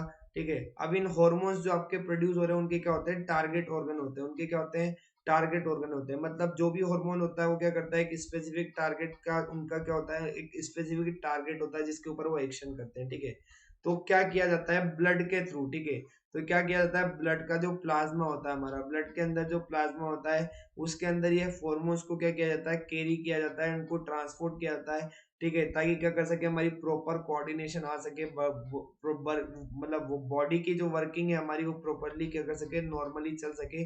उसके लिए क्या करता है, इनका इनको ब्लड के थ्रू कैरी किया जाता है इधर से उधर। ब्लड के अंदर जो प्लाज्मा होता है वो क्या होता है, इन हार्मोन्स का कैरियर होता है। ठीक है। दूसरा होता है transport of the excretory products. तो ये बिल्कुल सही बात है कि आपका क्या, different wastage from the different parts of the body are collected by the blood and then taken to the organs, kidneys, lungs, etc. and intestine from there where they are exist। ठीक है। तो आपके जो भी क्या होते हैं excretory products होते हैं, अगर मैं सपोज बात करूं यूरिया की। ठीक है। तो यूरिया आपका कहाँ बनता है बेटा, यूरिया बनता है आपका किसमें, यूरिया बनता है आपका लंग्स में, सॉरी लीवर में। कहाँ बनता है, लीवर में बनता है। ठीक है। लीवर में बनता है आपका यूरिया। अब यूरिया लीवर में बन रहा है। ठीक है। तो ब्लड के अंदर मिक्स होके वो कहाँ तक आता है, आपका किडनी तक आता है। ठीक है। तो लीवर क्या है, मतलब यूरिया क्या है हमारा, यूरिया हमारा वेस्ट मटेरियल है। यूरिया हमारा क्या है, वेस्ट मटेरियल है। तो क्या किया, यूरिया का ट्रांसपोर्ट कहाँ से हुआ, लीवर से हुआ, कहाँ तक, किडनी तक। किसके द्वारा हुआ, किसके द्वारा हुआ बेटा, ब्लड के द्वारा। तो blood transport the waste material from one organ to the other. ठीक है। और the out of the body and that particular thing is known as the transportation of the excretory product. तो ये भी रोल कौन करता है आपका, ये भी रोल करता है ब्लड, ठीक है। तीसरा होता है आपका transportation of the respiratory gases, ठीक है। तो रेस्पिरेटरी गैसेस आपको पता है ऑक्सीजन CO2 दोनों को कौन कैरी करता है, दोनों को आपका ट्रांसपोर्टेशन ब्लड करता है, ठीक है। Oxygen is transported from the respiratory surface, ठीक है। आपकी जो ऑक्सीजन जो होती है वो किससे ट्रांसपोर्ट की जाती है, रेस्पिरेटरी सरफेस से ट्रांसपोर्ट की जाती है, जैसे कि आपका लंग्स हो गया, स्किन हो गया, buccal cavity, to the tissues, and carbon dioxide from the tissues taken to the respiratory organs for its removal, ठीक है। तो आपका क्या करता है, CO2 का भी ट्रांसपोर्ट करता है आपका ब्लड, और आपका O2 का भी ट्रांसपोर्ट करता है ब्लड, ठीक है। CO2 को क्या करता है, टिश्यू से बाहर लेके जाता है, बॉडी से बाहर, ठीक है। तो टिश्यू में जो भी CO2 प्रेजेंट होती है रेस्पिरेशन होने के बाद उसको बाहर लेके जाता है, और आपका बाहर से ऑक्सीजन को अंदर लेके आता है, कहाँ तक, ब्लड सेल्स तक। तो ये काम होता है आपका ब्लड का, ठीक है। चलो, चौथा होता है ट्रांसपीरेशन ऑफ न्यूट्रिएंट्स, ठीक है। ट्रांसपोर्टेशन ऑफ न्यूट्रिएंट्स का काम होता है आपका ब्लड का। ब्लड का आपको पता है कि आपको क्या होती है, स्मॉल इंटेस्टाइन में आपका जो फूड जब एब्जॉर्ब होता है तो उसको कौन एब्जॉर्ब करता है, ब्लड एब्जॉर्ब करता है, ठीक है। तो आपके जो डाइजेस्टेड और आपके एब्जॉर्ब न्यूट्रिएंट्स होते हैं, जैसे आपका ग्लूकोज हो गया, अमीनो एसिड्स हो गया, फैटी एसिड्स हो गया, ठीक है, are first transported to the liver. कहाँ ट्रांसपोर्ट होते हैं, पहले लीवर होते हैं, then to all the essential, ठीक है, जो आपके क्या होते हैं बाकी, फिर क्या होते हैं आपके सारे के सारे बाकी टिश्यूज में, ठीक है, ऑक्सीडेशन में, और आपका सिंथेसिस ऑफ न्यू सब्सटेंस में आपके यूज होते हैं, ठीक है। फिर अगर आप देखोगे मेंटेनेंस ऑफ पीएच, तो the plasma protein act as the buffer system and maintains the required pH of the body tissues, ठीक है। तो क्या करता है अपना प्लाज्मा जो होता है वो क्या करता है, बॉडी के जो टिश्यूज होते हैं, ठीक है, उनका क्या करता है, उनका पीएच को मेंटेन करके रखता है, ठीक है। फिर आपका आता है regulation of the body temperature. Body temperature का रेगुलेशन भी किससे कर सकते हो, आप ब्लड से कर सकते हो, ठीक है। फिर आता है आपका transportation of the metabolic intermediates. Metabolic intermediates का ट्रांसपोर्टेशन कौन करता है, आपका ब्लड करता है, ठीक है। The blood carries metabolic intermediates from one tissue to the another to the further metabolism in the muscle cells of the aerobic anaerobic respiration, ठीक है। Lactic acid produce, lactic acid is carried to the liver for the further oxidation, ठीक है। Water balance करना, protection from diseases, floating of blood, और आपका support, ये सारे क्या होते हैं, ये सारे काम होते हैं आपके ब्लड के। तो these are the functions of the blood. You don't have to write all the 11 function, you have to write according to the questions which have, for which the question you have to write the answer according to the marks for which the question have been asked, ठीक है। अगर आपसे 3 number में पूछा है तो 3-4 point लिख दो, 5 नंबर में पूछा है तो 5-6 पॉइंट लिख दो, बस, इससे ज्यादा आपको नहीं लिखना है, ठीक है। अब ब्लड की तरह आपका एक और क्या आता है, एक और आपका सर्कुलेटरी फ्लूइड आता है जिसका नाम है लिम्फ। जिसका नाम क्या है बेटा, लिम्फ है। अब लिम्फ क्या है आपका, lymph is a clear to pale white fluid, ठीक है। कैसा होता है आपका, पेल व्हाइट मतलब क्रीमी क्रीमी, अगर आपका देखो तो कैसा होता है, क्रीमी क्रीमी आपका क्या होता है, फ्लूइड होता है, which circulates throughout the lymphatic system, जो क्या करता है आपका लिम्फेटिक सिस्टम के आसपास क्या करता है, आपका सर्कुलेट होता है, ठीक है। The main role of the lymphatic system is to act as a filter against the microbes, organic waste and debris, ठीक है।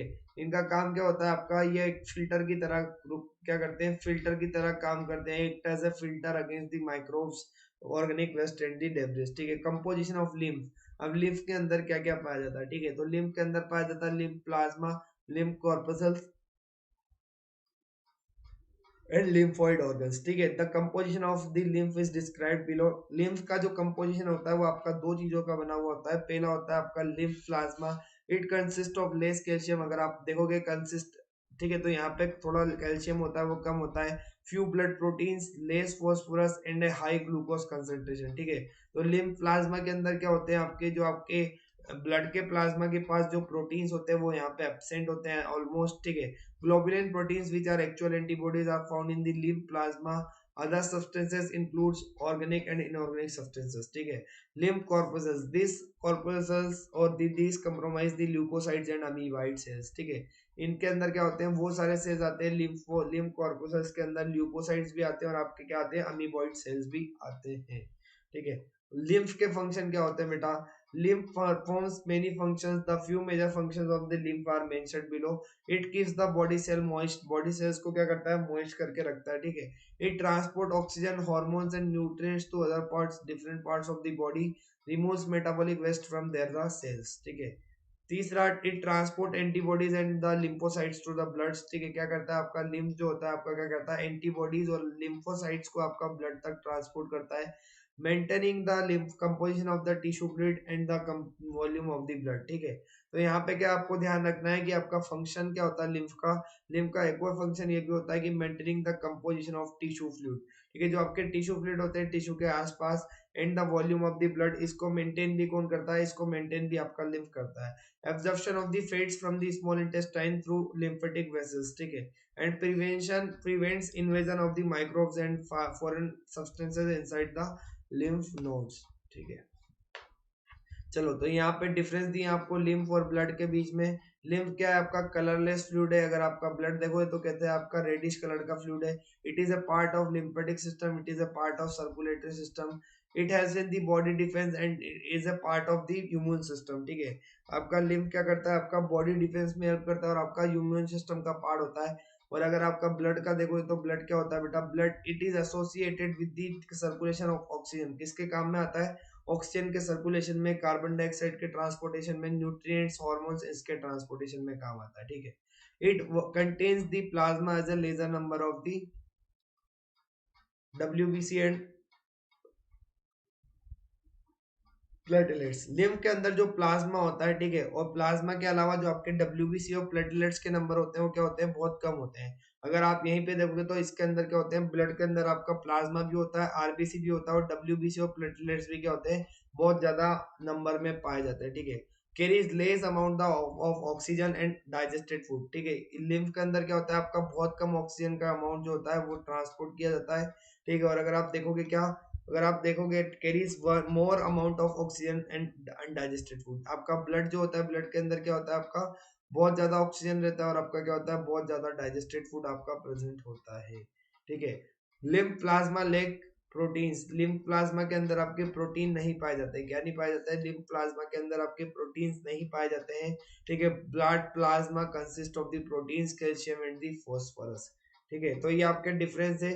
आप देख सकते हो जो आपका लिम्फ का जो फ्लो होता है वो क्या होता है, बहुत स्लो होता है। अगर आप उसी कंपैरिजन में देखोगे ब्लड के फ्लो के कंपैरिजन में तो क्या होता है, ब्लड का फ्लो काफी फास्ट होता है, ठीक है।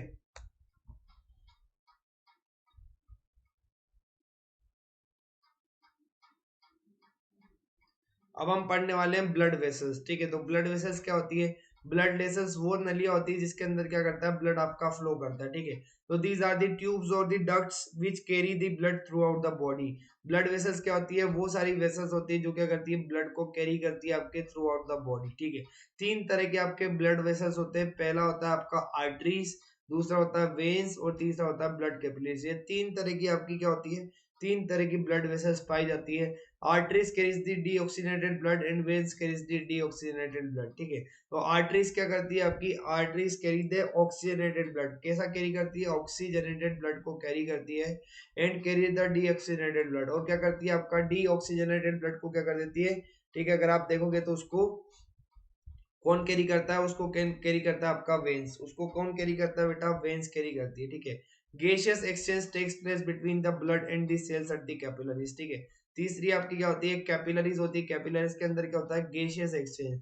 जो भी आपका गेशियस का एक्सचेंज होता है O2 और CO2 के बीच में, वो कहाँ पे होता है आपका, वो आपका कैपिलरीज के अंदर होता है, ठीक है। तो this is about the blood vessels. Blood vessels क्या होती है, आपकी तीन तरह की होती है। पहली होती है आर्टरीज, दूसरी होती है वेन्स और तीसरी होती है आपकी कैपिलरीज, ठीक है। अब आर्टरीज क्या बेटा, तो आर्टरीज आर थिक वॉल्ड। कैसी होती है, बहुत ज्यादा थिक वॉल वाली पाई जाती है, ठीक है। Thick walled blood vessels which carry oxygenated blood from the heart to the different organs, ठीक है। तो अगर यहाँ पे आप देखोगे तो आपका क्या होता है, ठीक है, you will see that arteries जो आपकी कैसी होती है, थिक वॉल्ड होती है, जो क्या करती है, ऑक्सीजनेटेड ब्लड को कैरी करती है एक ऑर्गन से दूसरे ऑर्गन के थ्रू, ठीक है, ठीक है। लेकिन जो पल्मोनरी आर्टरी होती है आपकी, वो क्या होती है, वो एक्सेप्शन होती है इसका, वो क्या होती है, इसका एक्सेप्शन होती है, ठीक है। So the pulmonary arteries are exception because they carry deoxygenated blood from the lung heart to the lungs where oxygenation of blood takes place, ठीक है। तो पल्मोनरी आर्टरी क्या है, आपकी अकेली ऐसी आर्टरी होती है, ठीक है, जो क्या करती है, आपका डीऑक्सीजनेटेड ब्लड को कैरी करती है हार्ट से लंग्स तक, ठीक है। अब लंग्स के अंदर क्या होता है, लंग्स के अंदर आपका ऑक्सीजन मिलता है और लंग्स के अंदर जब ऑक्सीजन मिलता है, ठीक है, तो आपका ब्लड क्या हो जाता है, वापस से ऑक्सीजनेटेड हो जाता है, ठीक है। तो ये आपकी आर्टरीज की बात रही। फिर आता है आपका वेन्स। फिर क्या आती है, आपकी वेन्स आती है, ठीक है। तो वेन्स कैसी होती है, थिन वॉल्ड होती है। कैसी होती है बेटा, थिन वॉल्ड होती है, ठीक है। Thin walled blood vessels which carry the deoxygenated blood. इनके अंदर क्या पाया जाता है, डीऑक्सीजनेटेड ब्लड पाया जाता है from different organs to the heart, ठीक है। जो क्या करती है, आपका जो क्या करती है आपका अलग अलग ऑर्गन से ब्लड को कहाँ लेके जाती है, हार्ट के पास लेके जाती है, ठीक है। लेकिन यहाँ भी एक एक्सेप्शन है, देखा आपका पल्मोनरी वेन जो होती है आपकी वो अकेली ऐसी वेन है जो क्या करती है ऑक्सीजनेटेड ब्लड को कैरी करती है लंग्स से हार्ट तक, ठीक है। तो क्या करती है लंग्स से हार्ट तक को लाने वाली जो आपकी क्या है अकेली, ठीक है, अकेली अगर आप मैं बात कहूँ यहाँ पे तो ठीक है, तो अकेली वेन कौन होती है, लंग जो क्या करती है डीऑक्सीजनेटेड, ठीक है, ब्लड को छोड़ के ऑक्सीजनेटेड ब्लड को कैरी करती है, उसका नाम होता है वेन्स, उसका नाम क्या होता है वेन्स होता है, ठीक है। और कैपिलरीज क्या होती है बेटा, capillaries are the blood vessels which have the single celled walls, ठीक है, जिनके अंदर क्या होती है सिंगल सेल की वॉल पाई जाती है, उनको कहा जाता है आपका कैपिलरीज, ठीक है। तो आप यहाँ पे देख सकते हो ये आपका डायग्राम है बेटा, इस डायग्राम में देखो ये क्या होती है आपकी आर्टरी, ये क्या है आपकी आर्टरी जो क्या करती है आपका हार्ट से आने वाले ब्लड को लेके जाती है कहाँ तक, डिफरेंट डिफरेंट ऑर्गन्स तक, कहाँ लेके जाती है डिफरेंट ऑर्गन्स तक, ठीक है। ये क्या करती है आपका डिफरेंट ऑर्गन से कहाँ लेके जाती है, डिफरेंट ऑर्गन से लेके जाती है हार्ट के पास, तो इसको कहते हैं वेन, ठीक है। ये हो गई ब्लू कलर की आपकी वेन, ये हो गई आपकी क्या आर्टरी हो गई, ये क्या हो गई आर्टरी हो गई। और ये क्या होता है आपका ये कैपिलरीज का चैनल होता है, ये क्या होता है कैपिलरीज का चैनल होता है जिसको कहा जाता है ब्लड कैपिलरीज, ठीक है। तो ब्लड कैपिलरीज कुछ कैपिलरीज आपकी आर्टरीज से निकलती है, कुछ आपकी वेन से निकलती है, ठीक है। तो आपकी इस तरीके से आपकी कैपिलरीज क्या करती है क्लोज नेटवर्क बनाती है किसका, ब्लड वेसल्स का, ठीक है। तो अगर आप डिफरेंसेस देखोगे, differences between artery and when, ठीक है, तो वेन और आर्टरी में क्या डिफरेंसेस होते हैं, अगर पहला डिफरेंसेस हम किसके बारे में देखें, अगर डायरेक्शन ऑफ ब्लड फ्लो के बारे में देखें, ठीक है, कि ब्लड फ्लो की डायरेक्शन कैसी होती है आर्टरी में और आपकी वेन में, तो आप देखोगे कि आपका क्या होता है आर्टरी के अंदर क्या होता है, आर्टरी के अंदर क्या होता है from the heart towards the body, मतलब हार्ट से ब्लड आता है और कहाँ जाता है आपका बॉडी के अलग अलग ऑर्गन के अंदर देखने को मिलता है, ठीक है। वेन्स के अंदर क्या होता है from the body towards the veins, ठीक है, बॉडी से सारा ब्लड क्या आता है आपका एक जगह आता है, ठीक है, बॉडी से क्या होता है आपका सारा ब्लड आपका एक जगह आता है, ठीक है, उसको कहा जाता है आपका, ये आपका पहला डिफरेंस हो गया। दूसरा डिफरेंस क्या है बेटा, दूसरा डिफरेंस अगर आप देखोगे तो क्या होता है आपका एंडिंग, एंडिंग मतलब ठीक है आपकी जो आर्टरीज जो होती है जहाँ पे खत्म होती है वहां से क्या स्टार्ट हो जाती है आपकी कैपिलरीज स्टार्ट हो जाती है, ठीक है। तो आर्टरीज खत्म होगी कैसे स्टार्ट कर देती है, कैपिलरीज बनाना स्टार्ट कर देती है, ठीक है। लेकिन आपका वेन्स के अंदर अगर आपने देखा होगा तो veins origination from the capillaries and in the sinus of the venosus of the heart, ठीक है। तो वेन्स क्या करती है आपका, वेन्स आपका कहाँ से ओरिजिनेट करती है, यही इन्हीं कैपिलरीज से स्टार्ट करती है जहाँ से क्या किया था, जहाँ से आपकी, ठीक है, जहाँ से आपका क्या हो रहा है, जहाँ पे आपकी आर्टरीज की जो कैपिलरीज है वो खत्म हो रही है वहां से आपका स्टार्ट होती है, ठीक है, पाकिस्तान की कैपिलरीज, पाकिस्तान नहीं मतलब सॉरी गलती से निकल गया ये वेन्स की कैपिलरीज, ठीक है। वेन्स की कैपिलरीज, वेन्स की जो आपकी एंडिंग है वो कहाँ से स्टार्ट होती है, वो होती है आपकी वहां से, ठीक है। टाइप ऑफ ब्लड, ब्लड कैसा आपका फ्लो होता है, तो अगर आप देखोगे तो सिर्फ पल्मोनरी आर्टरी को अगर मैं छोड़ दूं यहाँ सारी आर्टरीज में क्या कर दूं, पल्मोनरी आर्टरी को अगर छोड़ दूं तो सारा क्या होता है आपका ऑक्सीजनेटेड ब्लड होता है। और अगर अब मैं यहाँ वेन की बात करूँ तो वेन के अंदर क्या होता है, अगर मैं सिर्फ और सिर्फ क्या करूँ, सिर्फ और सिर्फ अगर मैं क्या करूँ, ठीक है, accepting the pulmonary vein the other veins carry carbon dioxide in rich blood, उनके अंदर क्या होता है सारा का सारा कार्बन डाइऑक्साइड वाला ब्लड होता है, ठीक है। तो आप देख सकते हो यहाँ पे, ठीक है। वॉल अगर आप देखोगे तो आर्टरीज की वॉल कैसी होती है, थिक होती है, स्टाउट होती है और इलास्टिक होती है। और वेन्स की कैसी होती है बेटा, सॉफ्ट होती है, थिन होती है और नॉन इलास्टिक होती है, ठीक है। तो इस तरीके से आपका आर्टरीज और वेन में डिफरेंस होता है। ल्यूमेन अगर आप देखोगे तो आर्टरी का ल्यूमेन क्या होता है, थिक वॉल होने के कारण क्या करता है आपका नेरो ल्यूमेन होता है, कैसा होता है नेरो ल्यूमेन होता है। लेकिन वेन का कैसा होता है बेटा, वेन का होता है आपका वाइड, वेन का कैसा होता है वाइड होता है, ठीक है। वॉल्व अगर देखोगे आप आर्टरीज के अंदर तो आर्टरीज के अंदर क्या होती है आपकी वॉल एब्सेंट होती है, लेकिन अगर आप वेन्स के अंदर देखोगे तो क्या होती है आपकी वॉल्स प्रेजेंट होती है, ठीक है। इस तरीके से आपके डिफरेंसेस होते हैं आर्टरीज और आपके वेन्स के बीच में, ठीक है।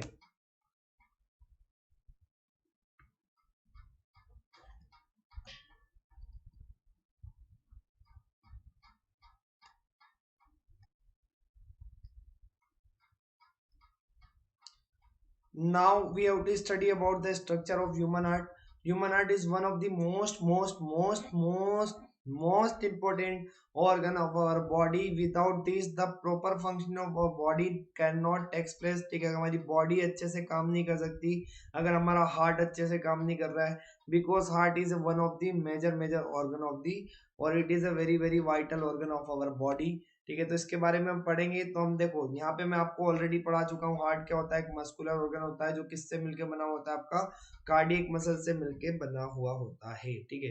ये इतना छोटा होता है कि आपका एडल्ट की फिस्ट के अंदर, ठीक है। फिस्ट मतलब अगर आप यहाँ देखोगे तो इस फिस्ट के अंदर क्या होता है, हार्ट का साइज इतना छोटा होता है कि आपका इस फिस्ट के अंदर ही आपका क्या हो जाता है, इस फिस्ट के अंदर ही आपका क्या हो सकता है, पूरा का पूरा हार्ट आपका फिट हो सकता है, ठीक है। The heart is pumping organ which pump the blood, क्या करता है, ब्लड को पंप करता है, ठीक है, ब्लड को पंप करता है, ठीक है। The human heart is composed of 4 chambers, that is right atrium, right ventricle, left ventricle and left atrium. चलो आगे पढ़ेंगे इसके बारे में, ठीक है। चलो introduction to the human heart, human heart के बारे में इंट्रोडक्शन, ठीक है। तो human heart is one of the most important organs responsible for sustaining life. अगर आपकी लाइफ तब तक सस्टेन कर रही है तब तक आपका ह्यूमन हार्ट काम कर रहा है, ठीक है। अगर आपका हार्ट काम करना बंद कर दिया, आपकी लाइफ खत्म, ठीक है। टाइट टाइट फिश हो जाएगा भाई लोग, क्या हो जाएगा, टाइट टाइट फिश, ठीक है, खल्लास उसी उसी के उसी टाइम, ठीक है। जिस दिन क्या कर दिया, जिस मोमेंट आपका हार्ट काम करना बंद कर दिया आपका, ठीक है, क्या हो गया, आपकी लॉटरी निकल जाएगी। किधर की लॉटरी निकल जाएगी, भगवान के पास जाने की, ठीक है। तो भगवान के पास जाने की टिकट आपको मिल जाएगी, ठीक है। तो दुआ करें कि किसी का हार्ट क्या हो, किसी का हार्ट कभी काम करना बंद ना करे, लंबे लंबे समय तक क्या करे, आपका हार्ट इसी तरीके से ब्लड पंप करता जाए और इसी तरीके से आपको लाइफ सस्टेन आप कर पाए लंबे टाइम तक, ठीक है।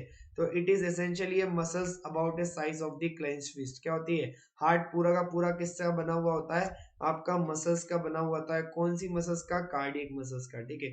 The human heart functions through out A persons life span, pumping about the 200 million litres of the blood, ठीक है। तो अगर आप देखोगे तो ह्यूमन का जो हार्ट होता है बेटा, वो क्या करता है, ठीक है, बर्थ से लेके डेथ तक, बर्थ से लेके डेथ तक काम करता है, ठीक है। अकेला ऐसा ऑर्गन है जो क्या करता है, आपका बिना रुके काम करता है।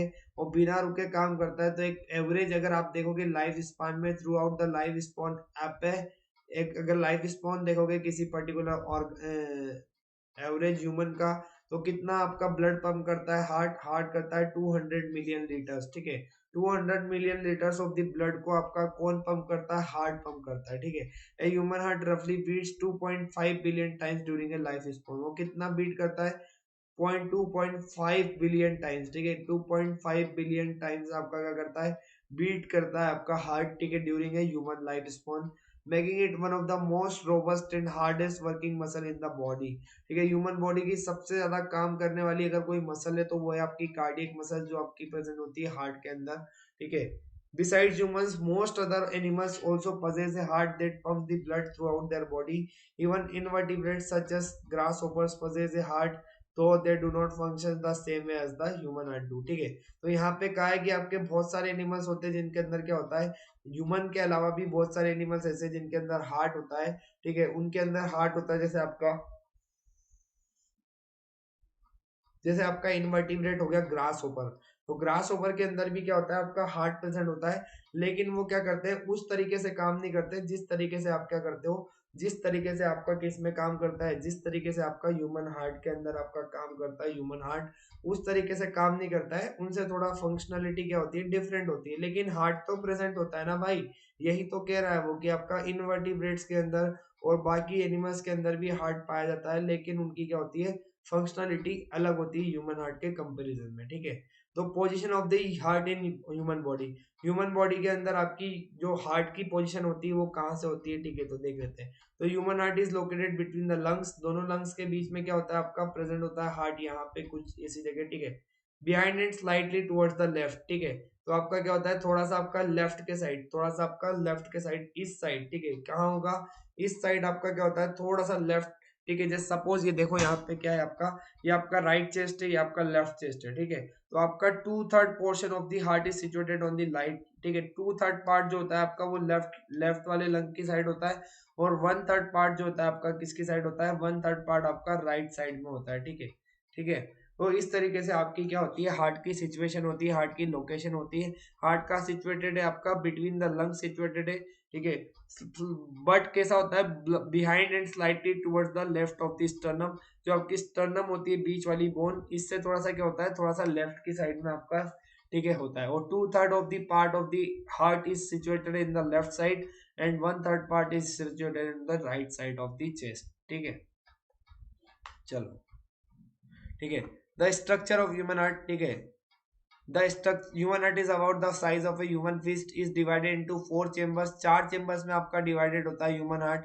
ठीक है, अगर आप यहाँ पे देखोगे तो 4 चेम्बर्स कौन से, नेमली 2 वेंट्रिकल्स। ठीक है, 2 वेंट्रिकल होते हैं आपके, क्या होते हैं, 2 आपके वेंट्रिकल होते हैं, 2 are the ventricles and 2 are the atria. ठीक है, अब ये एट्रिया, तो भाई एट्रिया को यहाँ पे अलग अलग नाम से बोला जाएगा, ओरिकल्स भी बोलेंगे कभी कभी। ठीक है, कभी कभी आपके एट्रियम बोल देंगे ये, और कभी कभी आपका एट्रिया। तो आपको कंफ्यूज नहीं होना है कि सर ये अलग अलग होते हैं क्या, अलग अलग बिल्कुल नहीं होते, नाम अलग अलग होते हैं, तीनों का मतलब वही है, तीनों का मतलब क्या है, वही है। ठीक है, the ventricles are the chambers. ठीक है, वेंट्रिकल्स जो होते हैं आपके वो क्या होते हैं, are the chambers that pump blood and the atriums are the chambers that receive that.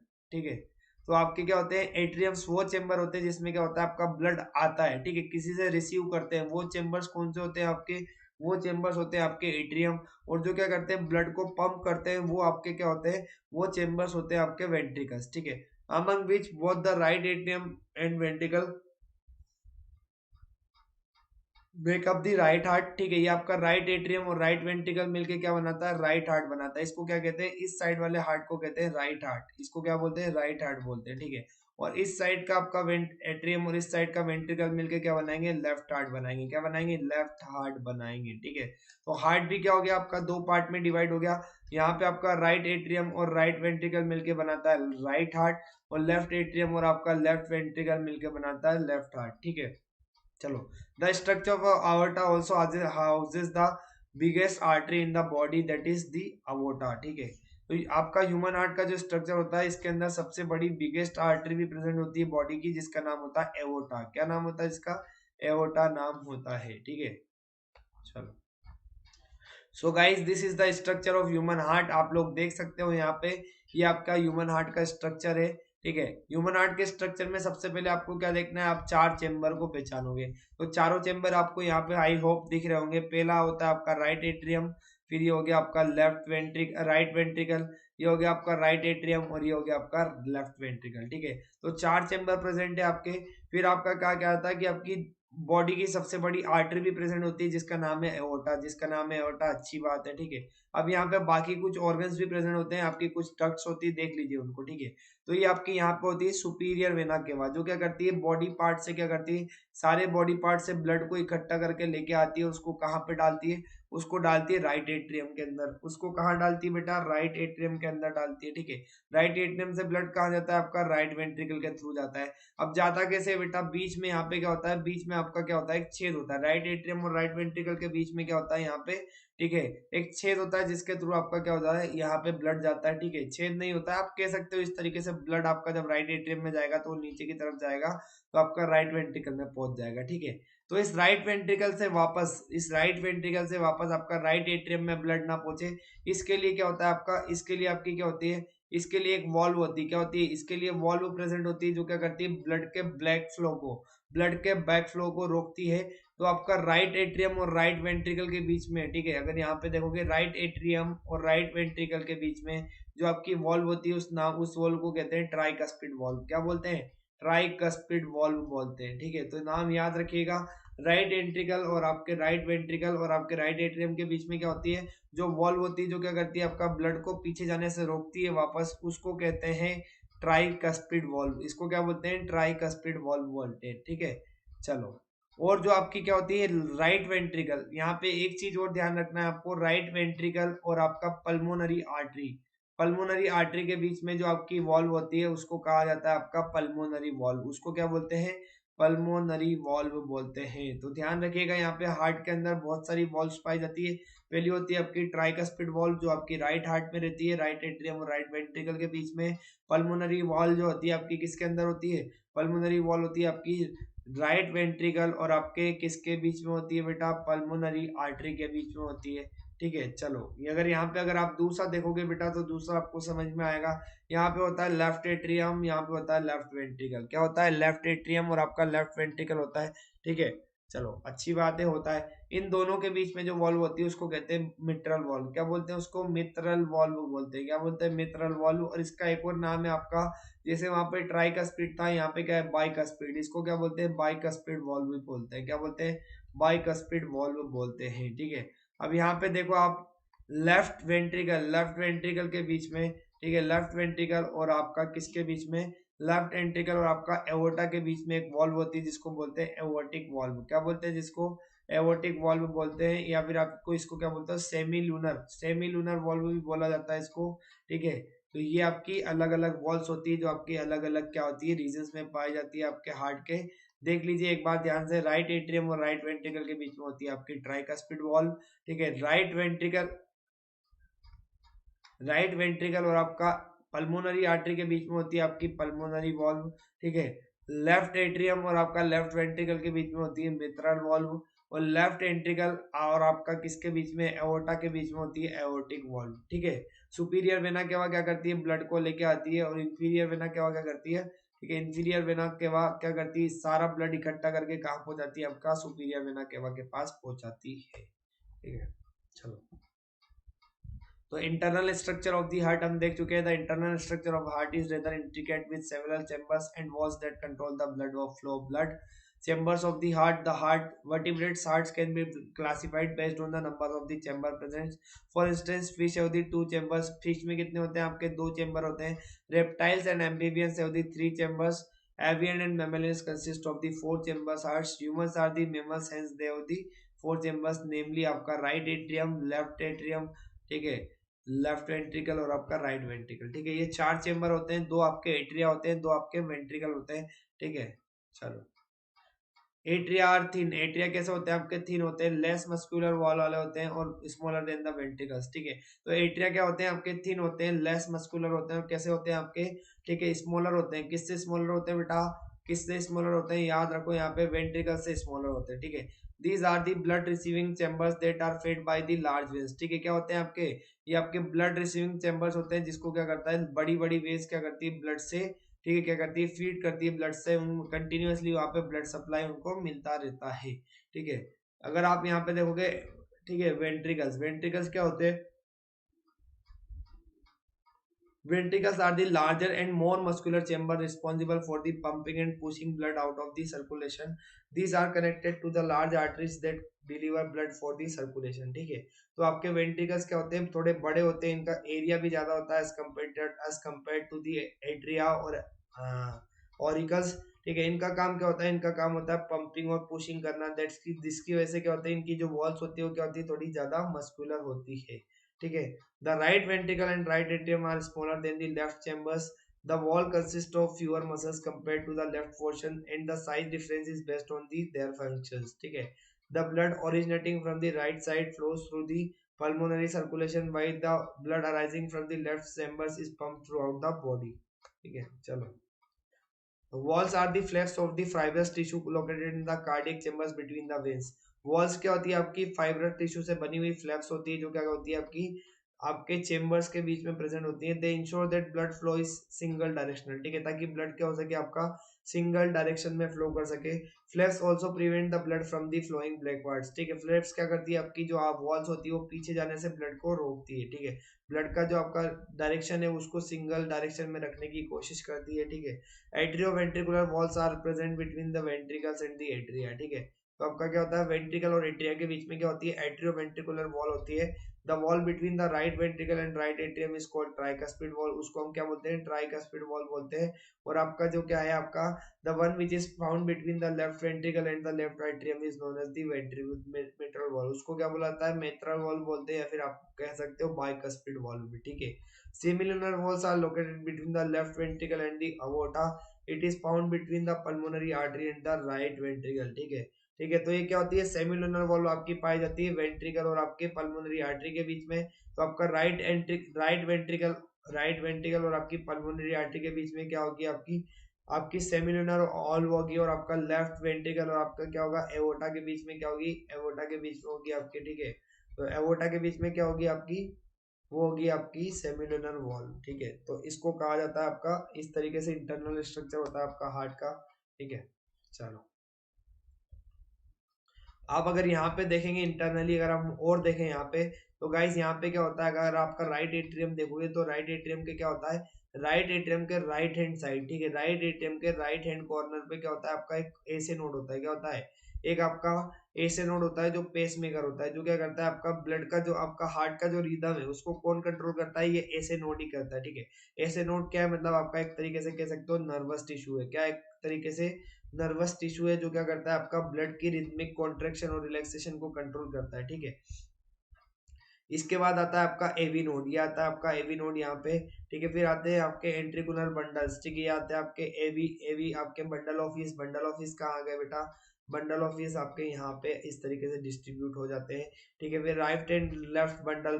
ठीक है, फिर क्या आते हैं आपके right and left bundle branches आती है, फिर आते हैं आपके परकिंजे फाइबर्स। ठीक है, फिर आपके क्या आते हैं, परकिंजे फाइबर्स आते हैं। ठीक है, तो ये आपका हुआ एसे नोड, फिर ये हो गया आपका एवी नोड। एवी नोड के बाद में क्या आएगा आपका एट्री वेंट्रिकुलर नोड आएगा, ये आपका एवी नोड हो गया।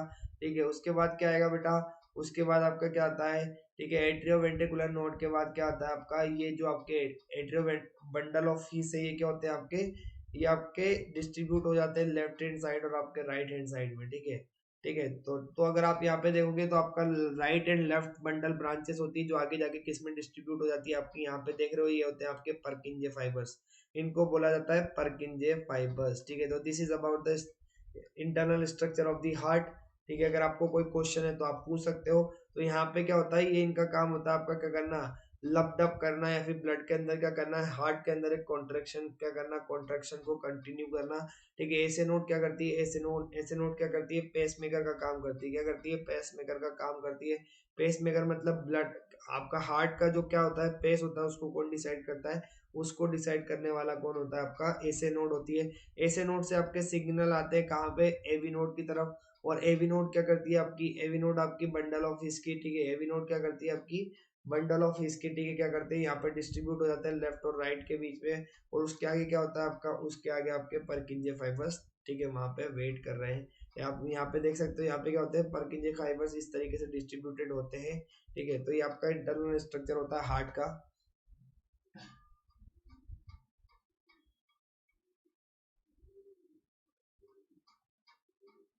ठीक है, अब ब्लड के अंदर अगर आप देखोगे, आप ह्यूमन सॉरी, अगर आप क्या करोगे, अगर आप देखोगे किसके अंदर, ह्यूमंस के अंदर अगर आप देखोगे तो ह्यूमंस के अंदर क्या पाया जाता है, डबल सर्कुलेशन पाया जाता है। क्या पाया जाता है बेटा, डबल सर्कुलेशन पाया जाता है। ठीक है, अब डबल सर्कुलेशन क्या होता है, इसको हम देखेंगे आराम से। ठीक है, तो fish as a two chambered heart, fish के अंदर आपको पता है क्या होता है, दो चेम्बर का हार्ट होता है। ठीक है, तो यहाँ पे क्या होता है, इसी वजह से सिंगल सर्कुलेशन होता है। क्या होता है, फिश के अंदर आपका सिंगल सर्कुलेशन होता है, because blood passes through the heart of the fish only one time. ठीक है, तो फिश की बॉडी से क्या हो रहा है, आपका ब्लड सिर्फ और सिर्फ एक बार पास हो रहा है। दैट्स वाई आपका क्या होता है, आपका दैट्स वाई आपका क्या होता है, ठीक है, वहां पे सिंगल सर्कुलेशन देखने को मिलता है। ठीक है, चलो, रेप्टाइल्स और एम्फीबियंस में क्या होता है, तीन चेम्बर के हार्ट होते हैं, तो दो ओरिकल होते हैं, वहां पे एक वेंट्रिकल होता है। ठीक है, तो amphibians and reptiles have the double circulation, वहां पे आपको डबल सर्कुलेशन देखने को मिलेगा। ठीक है, the animals such as mammals and birds have the four chambered heart consisting of two auricles and two ventricles. In a four chamber heart, the right side of the heart is completely separated from the right side to prevent from the oxygenated blood mixing with the oxygenated blood. ठीक है, तो आपका क्या हो सके, आपका oxygenated blood आपका deoxygenated blood से ना मिल सके, इसके लिए आपकी पूरी कोशिश की गई है।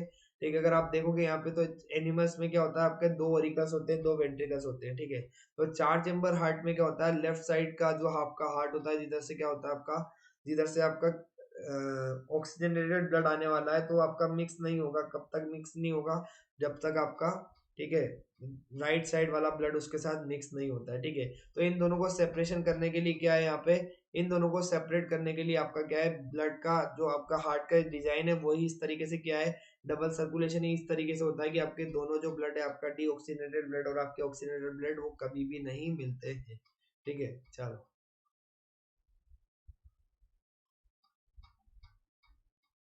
such a separation allows the high sufficient supply of the O2 to the body cells, which is necessary for producing a lot of energy. This energy is useful in the warm-blooded animals because they constantly require a lot of energy to maintain their body temperature. All the animals having four-chambered heart is in which blood passes through the heart twice in one complete cycle of the body. ठीक है, उन सारे organs में आपको क्या देखने को मिलेगा, उन सारे ऑर्गेनिज्म में अंदर आपको क्या मिलेगा, ब्लड सर्कुलेशन का डबल सर्कुलेशन देखने को मिलेगा, जिसके अंदर क्या करता है, ब्लड एक ही साइकिल में, एक ही कंप्लीट साइकिल के अंदर क्या करता है, ब्लड एक ही कंप्लीट साइकिल के अंदर क्या करता है आपका हार्ट में 2 बार पहुंचता है अगर, तो ऐसे सर्कुलेशन को कहते हैं आपका डबल सर्कुलेशन। ऐसे सर्कुलेशन को क्या कहते हैं बेटा, डबल सर्कुलेशन कहते हैं, ठीक है। तो हर एनिमल्स में क्या होते हैं आपके, बहुत सारे एनिमल्स होते हैं ऐसे होते हैं जिसके अंदर क्या होते हैं 4 चेम्बर हार्ट पाए जाते हैं, ठीक है। ठीक है, in which the 4 chamber heart is present, ठीक है, पासिस थ्रू द हार्ट, ठीक है, which blood passes through the heart twice in one complete cycle of the body. Once it goes through the heart during pulmonary circulation and the second time during the systemic circulation, ठीक है। तो पहली बार आपका जो heart के पास blood पहुंचता है, blood के हार्ट के पास ब्लड पहुंचता है, ठीक है, वो किसकी वजह से पहुंचता है आपका, पल्मोनरी सर्कुलेशन की वजह से। और दूसरा किसकी वजह से पहुंचता है आपका, सिस्टमिक सर्कुलेशन की वजह से, ठीक है। चलो,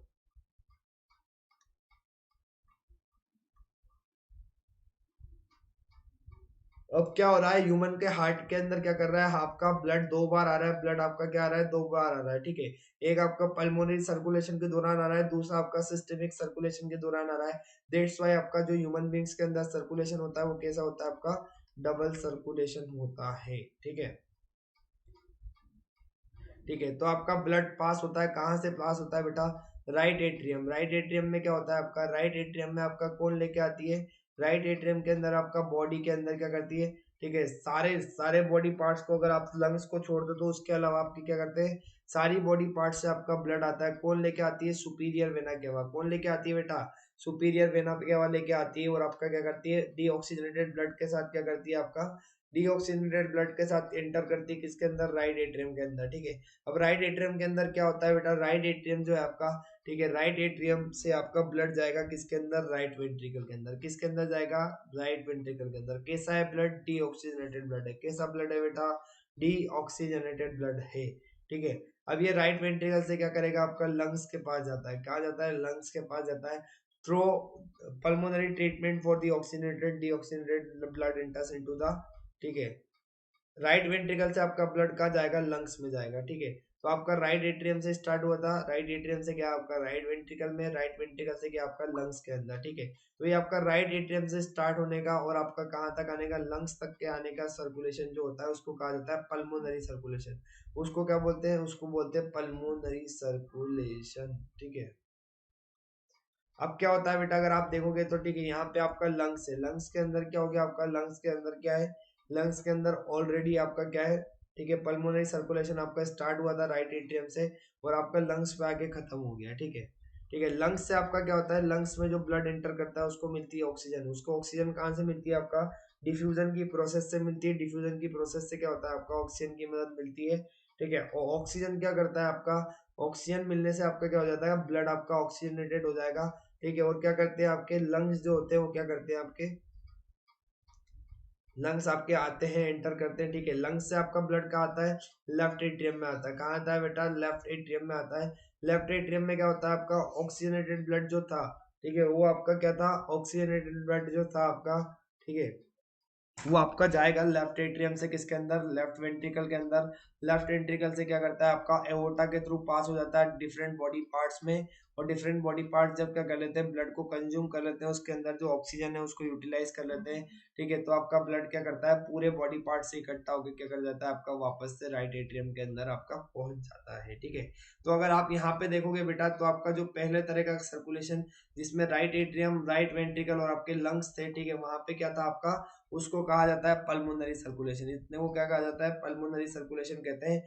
और उसके बाद का अगर आप देखोगे तो यहाँ पे कहाँ तक, लंग्स से लेके आपका कहाँ तक, लंग्स से लेके आपका बॉडी पार्ट्स तक का, इसको कहते हैं आपका सिस्टमिक सर्कुलेशन। इसको क्या कहते हैं, सिस्टमिक सर्कुलेशन कहते हैं, ठीक है। तो इस तरीके से हमारा स्टार्ट होता है, अगर आपने देखा होगा, ठीक है। तो ब्लड के पास क्या आता है, यहाँ से वेना केवा लेके आती है कहाँ पे, राइट एट्रियम के पास। राइट एट्रियम से ब्लड आएगा आपका कहाँ पे, राइट वेंट्रिकल के पास। कहाँ जाएगा बेटा, पल्मोनरी आर्टरी लेके जाएगी कहाँ पे, लंग्स के पास। लंग्स से क्या होगा आपका, पल्मोनरी वेटरी क्या करेगी, पल्मोनरी वेटरी अपना काउंट लिखेगी, ठीक है, वहां पे देखेगी, ठीक है। पल्मोनरी आर्टरी क्या करेगी, वहां पे ऑक्सीजन देगी, क्या करेगी, ये डीऑक्सीजनेटेड ब्लड जो लेके गई है इसको क्या करेगी, ऑक्सीजनेशन में इसका ऑक्सीजनेशन करेगी।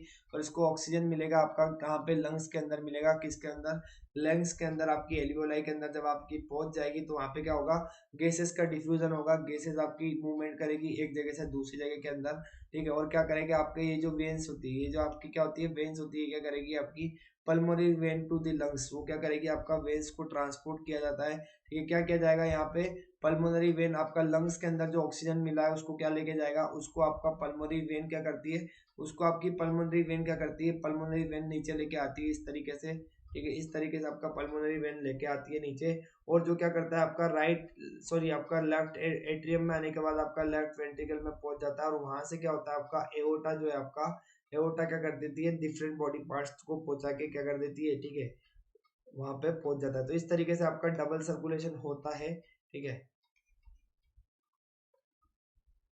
ठीक है।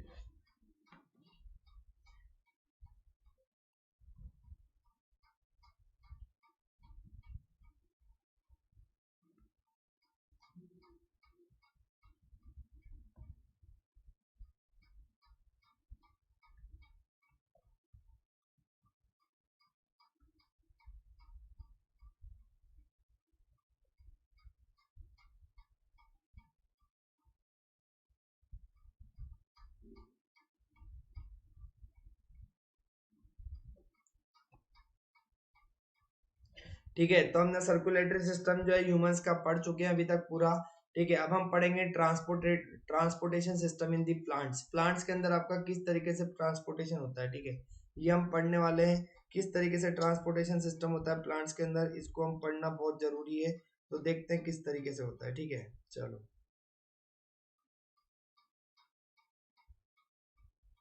ठीक है। तो xylem is the vascular tissue extended, ठीक है। अब वस्कुलर टिश्यू जो होते हैं आपके, वो क्या करते हैं, ट्रांसपोर्ट करते हैं प्लांट के अंदर। और वस्कुलर टिश्यू आपके दो होते हैं, एक होता है आपका जाइलम और दूसरा होता है आपका फ्लोएम, ठीक है। तो vascular tissues like xylem and phloem help in the conduction of water, वो क्या करते हैं, वाटर के कंडक्शन में हेल्प करते हैं, ठीक है, है ना। तो जाइलम और फ्लोएम क्या करते हैं, जाइलम का काम क्या होता है, जाइलम का काम होता है कंडक्शन ऑफ वाटर और मिनरल करना, और फ्लोएम का काम क्या होता है आपका कंडक्शन ऑफ न्यूट्रिएंट्स को करना, ठीक है। तो ये दोनों मिलके क्या करते हैं, आपका कंडक्शन ऑफ वाटर करते हैं, कंडक्शन ऑफ मिनरल करते हैं और कंडक्शन ऑफ न्यूट्रिएंट करते हैं, ठीक है, थ्रू आउट ए प्लांट्स बॉडी, ठीक है। प्लांट्स की बॉडी में क्या करते हैं आपका, इस तरीके से वाटर का, मिनरल का और न्यूट्रिएंट्स का क्या करते हैं, कंडक्शन करते हैं, ठीक है। तो अगर हम पहले देखते हैं जाइलम को, ठीक है, तो xylem is a vascular tissue extending from the top to bottom of the plant, ठीक है। जाइलम क्या होता है आपका, एक ऐसा वस्कुलर टिश्यू होता है जो आपका क्या होता है, रूट से लेके आपका शूट तक, रूट से लेके स्टेम की टिप तक क्या होता है आपका प्रेजेंट होता है, ठीक है, चलो। तो xylem tissue is present in the roots, stems and the leaves, तीनों जगह पाया जाता है, आपका रूट्स में प्रेजेंट होता है, लीव्स में प्रेजेंट होता है, आपका स्टेम्स से प्रेजेंट होता है, ठीक है। It helps in the transportation of water molecules and dissolved substances from the root hairs to the aerial parts of the plants, ठीक है। जाइलम क्या करता है आपका, जाइलम हेल्प करता है किसमें, जो आपकी आपके वाटर मॉलिक्यूल्स का ट्रांसपोर्ट होता है, डिजोल्व सब्सटेंसेस का ट्रांसपोर्ट होता है, जो रूट हेयर्स क्या करती है, रूट हेयर्स एब्जॉर्ब करती है सॉइल के अंदर से, ठीक है। ऐसी सब्सटेंसेस को क्या करता है, प्लांट्स के बाकी पार्ट्स तक आपका पहुंचाने का काम कौन करता है, प्लांट करता है, ठीक है। The xylem mainly composed of the tracheids vessels xylem parenchyma and xylem sclerenchyma, ठीक है। तो जाइलम के अंदर आपके चार तरह के क्या पाए जाते हैं, सेल्स पाए जाते हैं, जिनका नाम है ट्रैकिड्स, दूसरे का नाम है वेसल्स, तीसरे का नाम है जाइलम पेरेन्काइमा, चौथे का नाम है जाइलम स्क्लेरेन्काइमा, ठीक है। The transport in xylem is unidirectional, ठीक है। जो भी आपका कंडक्शन होता है जाइलम में, क्या होता है आपका वाटर का जो मॉलिक्यूल होते हैं वो क्या करते हैं, एक ही डायरेक्शन में फ्लो करते हैं, ठीक है। तो आपका क्या होता है, ट्रांसपोर्ट सिस्टम जो होता है जाइलम के अंदर, वो क्या होता है आपका, वो यूनिडायरेक्शनल होता है। कैसा होता है, यूनिडायरेक्शनल होता है, ठीक है। The xylem mostly occupies the centre of the vascular bundle, क्या करते हैं, जाइलम आपके वस्कुलर बंडल के बीच में प्रेजेंट होते हैं, ठीक है। Tracheids and vessels are interconnected to form a continuous system of the water conducting channels and that reach all the parts of a plant, ठीक है, चलो। Cells in the roots take up the ions to create a higher concentration. This causes water to move up in the roots, ठीक है। Sales जो होते हैं आपके roots के अंदर, वो क्या करते हैं, ठीक है, take up the ions to create a high concentration, ठीक है। जो आपके क्या होते हैं, सेल्स होते हैं रूट्स के अंदर, वो क्या करते हैं आपका हाई कंसंट्रेशन बना देते हैं वहां पे, ठीक है। दूसरा होता है आपका phloem, phloem is the vascular tissue which transport food molecules from the to the body to the necessity of the plant. The elements in the phloem are save elements, fibers, phloem parenchyma and companion cells, ठीक है। The transport in that phloem tissue is bidirectional, ठीक है। Transport tissue के अंदर क्या होता है आपका जो फूड का ट्रांसपोर्ट होता है कैसा होता है, बाई डायरेक्शनल होता है, ठीक है।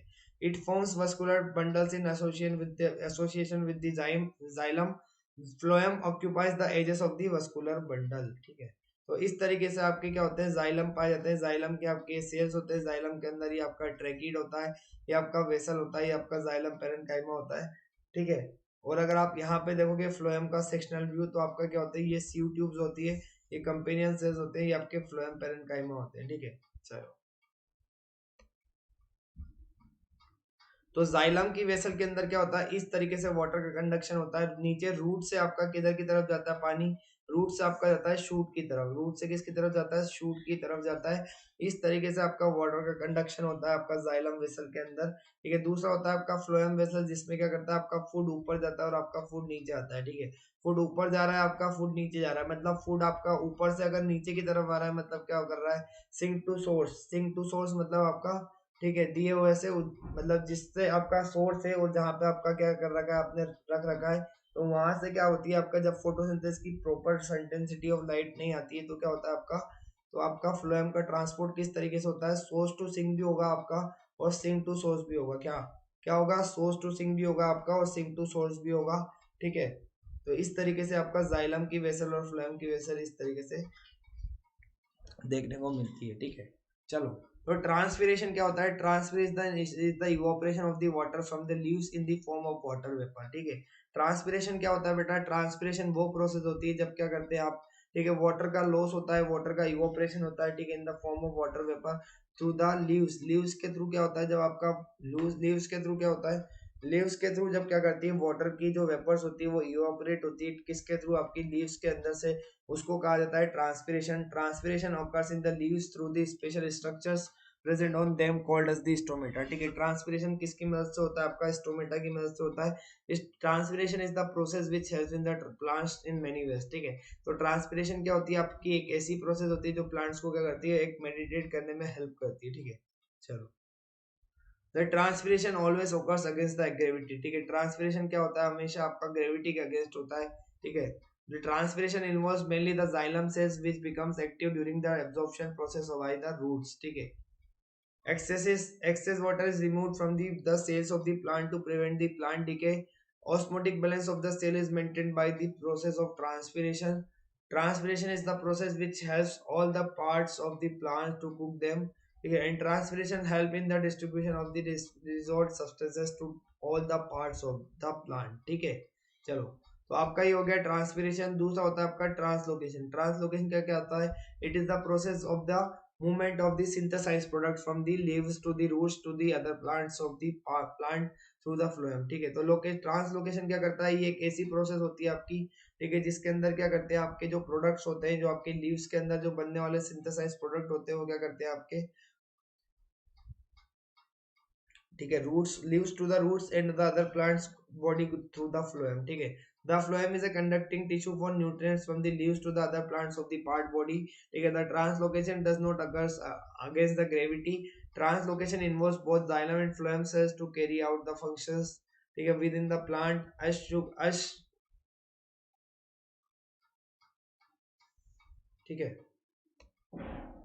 ये आपका ट्रांसपिरेशन होता है। ट्रांसपिरेशन में क्या करता है, अगर आपका क्या है, ह्यूमिड माहौल है, अगर आपका क्या है, चिली डे नहीं है, अगर आपका सनी डे नहीं है, तो आप क्या कर सकते हो, ठीक है, इस तरीके से आप क्या कर सकते हो यहाँ पे, ठीक है।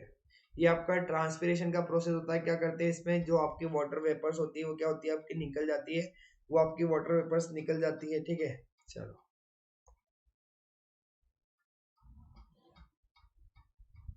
ट्रांसपिरेशन और ट्रांसलोकेशन में क्या डिफरेंस होता है। ट्रांसपिरेशन में क्या होता है, आपका जो वाटर डिफ्यूज करता है, वाटर क्या करता है, डिफ्यूज करता है, ठीक है, into the xylem and evaporates from the leaves, ठीक है। ट्रांसलोकेशन क्या होता है, sucrose and amino acids are pumped into the phloem, ठीक है। आपका ट्रांसपिरेशन में क्या होता है, ट्रांसपोर्ट्स वाटर एंड मिनरल्स, ठीक है। यहाँ पे क्या करते हैं, transport sucrose, amino acids and amino hormones, ठीक है। ट्रांसपिरेशन में क्या होता है, consist of vessel elements and tracheids, ठीक है। यहाँ पे क्या होता है, consist of the sieve tubes and the companions, ठीक है, ठीक है। Dead at the functional maturity, आपके ट्रांसपिरेशन जो होते हैं आपके क्या होते हैं, फंक्शनल मैच्योरिटी के अगर आप पॉइंट ऑफ व्यू में देखोगे तो कैसे होते हैं, डेड होते हैं, ठीक है। लेकिन ट्रांसलोकेशन क्या आपका अलाइव है, कैसा है, अलाइव है, ठीक है। चलो, अब प्लांट्स के अंदर क्या होते हैं, तीन तरह के ट्रांसपोर्ट पाए जाते हैं प्लांट्स के अंदर। ठीक है, प्लांट्स के अंदर तीन तरह के ट्रांसपोर्ट पाए जाते हैं। पहला होता है आपका passive transport, that can be explain by the diffusion. ठीक है, पैसिव ट्रांसपोर्ट होता है। दूसरा होता है एक्टिव ट्रांसपोर्ट। तीसरा होता है आपका क्या, ऑस्मोसिस। ठीक है, तो यहाँ पे पहले पैसिव ट्रांसपोर्ट को समझते हैं। पैसिव ट्रांसपोर्ट क्या होता है, passive transport can be explain by the diffusion. Diffusion की प्रोसेस से क्या कर सकते हो, उसको एक्सप्लेन कर सकते हो। Diffusion is the movement of molecules in a random manner that is from a region of higher concentration to a region of lower concentration.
चलो, तो पैसिव ट्रांसपोर्ट क्या होता है बेटा, passive transport can be explain by the diffusion. Diffusion की process से हम इसको एक्सप्लेन कर सकते हैं। Diffusion is the movement of molecules in a random manner that is from a region of a higher concentration to a region of a lower concentration। ठीक है, diffusion क्या होती है, एक ऐसी मूवमेंट होती है जिसमें क्या करते हैं हम, ठीक है, जिसमें आपकी जो भी क्या होती है सब्सटेंस होती है, चाहे वो गैसियस सब्सटेंस हो चाहे वो आपकी लिक्विड हो, वो क्या करती है आपकी हायर कंसंट्रेशन के रीजन से किधर मूवमेंट करती है, लोअर कंसंट्रेशन के रीजन में मूवमेंट करती है। ठीक है, diffusion involves no expenditure of energy. यहाँ पे किसी भी तरह के एटीपी मॉलिक्यूल्स का यूज नहीं किया जाता है, किसी भी एनर्जी को यूज नहीं किया जाता है। And it does not involve any semi permeable membrane. यहाँ पे कोई सेमी परमिएबल मेम्ब्रेन भी बीच में नहीं होती है। ठीक है, diffusion is a process which can occur all in all media which involves solid, liquid and gaseous molecules. Diffusion is a passive process which occurs in all the transportation of the substances in the plants। ठीक है, तो diffusion की मदद से क्या होता है आपका, ठीक है, ट्रांसपोर्टेशन होता है आपका सब्सटेंसेस का प्लांट के अंदर। ठीक है, और क्या करता है आपका, सॉलिड, लिक्विड और गैसियस तीनों तरह की सब्सटेंसेस को ट्रांसपोर्ट कर सकता है। ठीक है, दूसरा होता है आपका active transport. Active transport involves the movement of ions. किसकी मूवमेंट, आयंस की मूवमेंट होती है। ठीक है, against the concentration gradient through membranes. ठीक है, यहाँ पे क्या होती है, कंसंट्रेशन ग्रेडियंट्स के अगेंस्ट मेम्ब्रेन के अक्रॉस आपको क्या करना पड़ता है, आयंस की मूवमेंट करना पड़ती है। It is carried out with the expenditure of energy. इसके लिए क्या लगता है आपको, एटीपी का खर्चा करना पड़ता है आपको। You have to expend, you need to expenditure of the energy, आपको एनर्जी एक्सपेंड करना पड़ती है। ठीक है, active transport requires carriers for the transport across the cell membrane. Cell membrane के अक्रॉस आपको जब क्या करना पड़ता है, ठीक है, आयंस को ट्रांसपोर्ट करना पड़ता है, तो आपको क्या करते हैं, कुछ कैरियर्स की जरूरत पड़ती है, कुछ आपको कैरियर्स की जरूरत पड़ती है। ठीक है, active transport in involve in the translocation of minerals in the plant body and accumulation in the plant cells. Glucose molecules in the leaves are transferred to the phloem tissue using energy from the ATP. ठीक है, तीसरा होता है आपका osmosis. Osmosis the process of diffusion of solvent particles from the region of a less solute concentration to a region of high solid concentration through a semi-permeable membrane. Osmosis can be observed in the human beings in the phenomenon of membrane transport. ठीक है, cells possess cell membranes. These cell membranes are selectively permeable and many molecules can move in move out of the cell by the process of osmosis। ठीक है, तो इन तीनों को हम समझेंगे आगे अभी इस डायग्राम के थ्रू। ठीक है, अगर आप यहाँ पे देखोगे बेटा, तो ये क्या होता है आपका डिफ्यूजन। डिफ्यूजन क्या है, पैसिव ट्रांसपोर्ट। कैसा है ये पैसिव ट्रांसपोर्ट, यहाँ पे क्या है, कंसंट्रेशन क्या है बेटा, हाई कंसंट्रेशन है।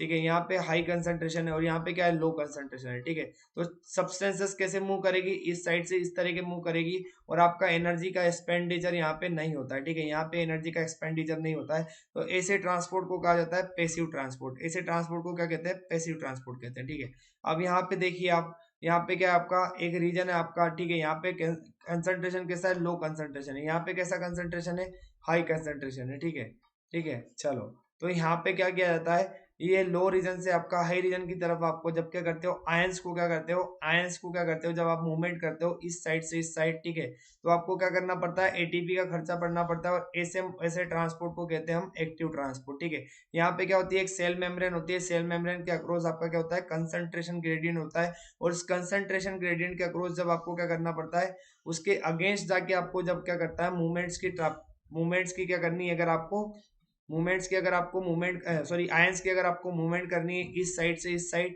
तो आपको एटीपी का खर्चा करना पड़ेगा। उसको कहा जाता है एक्टिव ट्रांसपोर्ट। इसको क्या कहते हैं, एक्टिव ट्रांसपोर्ट कहते हैं। ठीक है, चलो, तीसरा होता है types of solution. Types of solution आपकी अलग अलग तरह की होती है।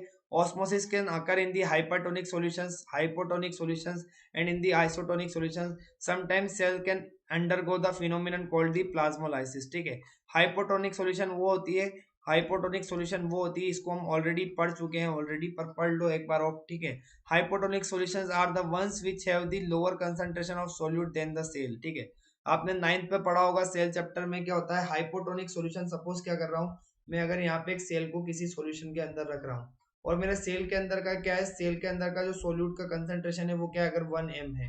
ठीक है, 1m है, तो अगर ये सॉल्यूशन क्या होगी, इसकी कंसंट्रेशन 1m से कम होगी, तो ये कैसी हो जाएगी, ये सॉल्यूशन हो जाएगी हाइपोटोनिक। कैसी हो जाएगी, हाइपोटोनिक हो जाएगी। अगर इसकी सॉल्यूशन की क्या है कंसंट्रेशन, अगर आपकी 1m से ज्यादा है, तो कैसी हो जाएगी, हाइपरटोनिक हो जाएगी। और अगर सॉल्यूशन की कंसंट्रेशन क्या है, इक्वल है आपकी सेल की कंसंट्रेशन के बराबर, तो कैसी हो जाएगी आपकी, वो आइसोटोनिक हो जाएगी। ठीक है, ये समझ में आया आपको। तो hypotonic solutions are the ones which have the lower concentration of solute than the cell. Water diffuses into the cell to balance the solute concentration on the either side. ठीक है, outside and inside equal. Here are the cells swell up and due to the entry of the water. ठीक है, देखो यहाँ पे क्या होगा, यहाँ पे क्या होगा, अगर आप देखोगे तो आपके ये सॉल्यूशन है, इसके अंदर आपने सेल को रख रखा है। सेल की कंसंट्रेशन है आपकी 1m, कितनी है, 1m है। और यहाँ पे कितनी है आपकी, यहाँ पे आपकी 1m से 5, चलो 0.5m ले लेते हैं। कितने लेते हैं, 0.5m। ठीक है, तो क्या होगा बेटा, इस सेल के अंदर क्या हो जाएगा आपका, इस सेल के अंदर सॉल्वेंट का कंसंट्रेशन क्या हो जाएगा, लो हो जाएगा। कैसा हो जाएगा, सॉल्वेंट का कंसंट्रेशन लो हो जाएगा। और बाहर क्या हो जाएगा, सॉल्वेंट का कंसंट्रेशन ज्यादा हो जाएगा। और क्या करेगा आपका सॉल्वेंट, बाहर से क्या करेगा, अंदर की तरफ आने लगेगा। बाहर की से अंदर की तरफ आने लगेगा, तो सेल क्या हो जाएगा आपका, सेल आपका स्वेल हो जाता है। कैसा हो जाती है, स्वेलिंग हो जाती है। सेल आपका फूल जाता है। कैसा हो जाता है, फूल जाता है। ठीक है, इसके सेम अपोजिट क्या होगा, इसके सेम अपोजिट होगा आपका हाइपरटोनिक सॉल्यूशन में। ये अगर आपका क्या है, ये सेल है, सेल की अगर आपकी क्या है 1m आपकी क्या है कंसंट्रेशन है। ठीक है, और बाहर की सॉल्यूशन की कितनी है, 2m है। ठीक है, तो सेल का क्या हो जाएगा, सेल का कंसंट्रेशन कैसा हो जाएगा, सेल के अंदर कंसंट्रेशन आपका लो हो जाएगा सोल्यूट का, लेकिन सोलवेट का कंसंट्रेशन कैसा हो जाएगा, सेल के अंदर ज्यादा हो जाएगा। ठीक है, और आपका यहाँ क्या हो जाएगा, इसके अंदर सॉल्वेंट का कंसंट्रेशन क्या हो जाएगा, कम हो जाएगा। ठीक है, तो पानी किधर से आने लगेगा, सेल के अंदर से बाहर आने लगेगा, तो सेल क्या हो जाएगा आपका, प्लाज्मोलाइज्ड हो जाएगा। कैसा हो जाएगा, सेल की श्रिंकिंग हो जाएगी। सेल के अंदर का जो प्रोटोप्लाज्म रहेगा वो कैसा हो जाएगा, श्रिंक हो जाएगा। ठीक है, this may also lead to the desiccation of the cell. ये क्या कर सकता है, आपका सेल का डेसिकेशन भी कॉज कर सकता है। ठीक है, चलो, आइसोटोनिक सॉल्यूशंस है द सेम कंसंट्रेशन। अब आपका आइसोटोनिक सॉल्यूशन क्या होगी, आइसोटोनिक सॉल्यूशन वो होगी जिसके अंदर क्या रहे आपका, दोनों आपका सेल का कंसंट्रेशन और बाहर के सॉल्यूशन का कंसंट्रेशन जब क्या रहेगा, सेम रहेगा। तो इसमें क्या होगा, आपका जितना पानी अंदर से बाहर आएगा उतना ही पानी क्या करेगा, बाहर से अंदर आ जाएगा। तो इस तरीके से यहाँ पे सेल के अंदर कोई भी आपको चेंज देखने को नहीं मिलता है। ठीक है, तो this is about the hypertonic solution. Hypertonic solution में अगर आप क्या करोगे, एनिमल सेल को रखोगे तो आपका क्या करेगा, वो इस तरीके से श्रीवर्ड हो जाता है। और अगर आप प्लांट सेल को रखोगे तो क्या हो जाएगा, प्लाज्मोलाइज्ड हो जाएगा। ठीक है, आइसोटोनिक सॉल्यूशन के अंदर आपका एनिमल सेल भी नॉर्मल रहेगा और आपका प्लांट सेल भी नॉर्मल रहेगा। हाइपोटोनिक सॉल्यूशन के अंदर क्या करोगे, अगर आप क्या करोगे, सेल को अंदर रखोगे तो कैसे हो जाएंगे, लाइज्ड हो जाएंगे। कैसे हो जाएंगे, लाइज्ड। एक कैसे हो जाएंगे, लाइज्ड हो जाएंगे आपके, और कैसे हो जाएंगे, टर्जिड हो जाएंगे। ठीक है, चलो, ठीक है।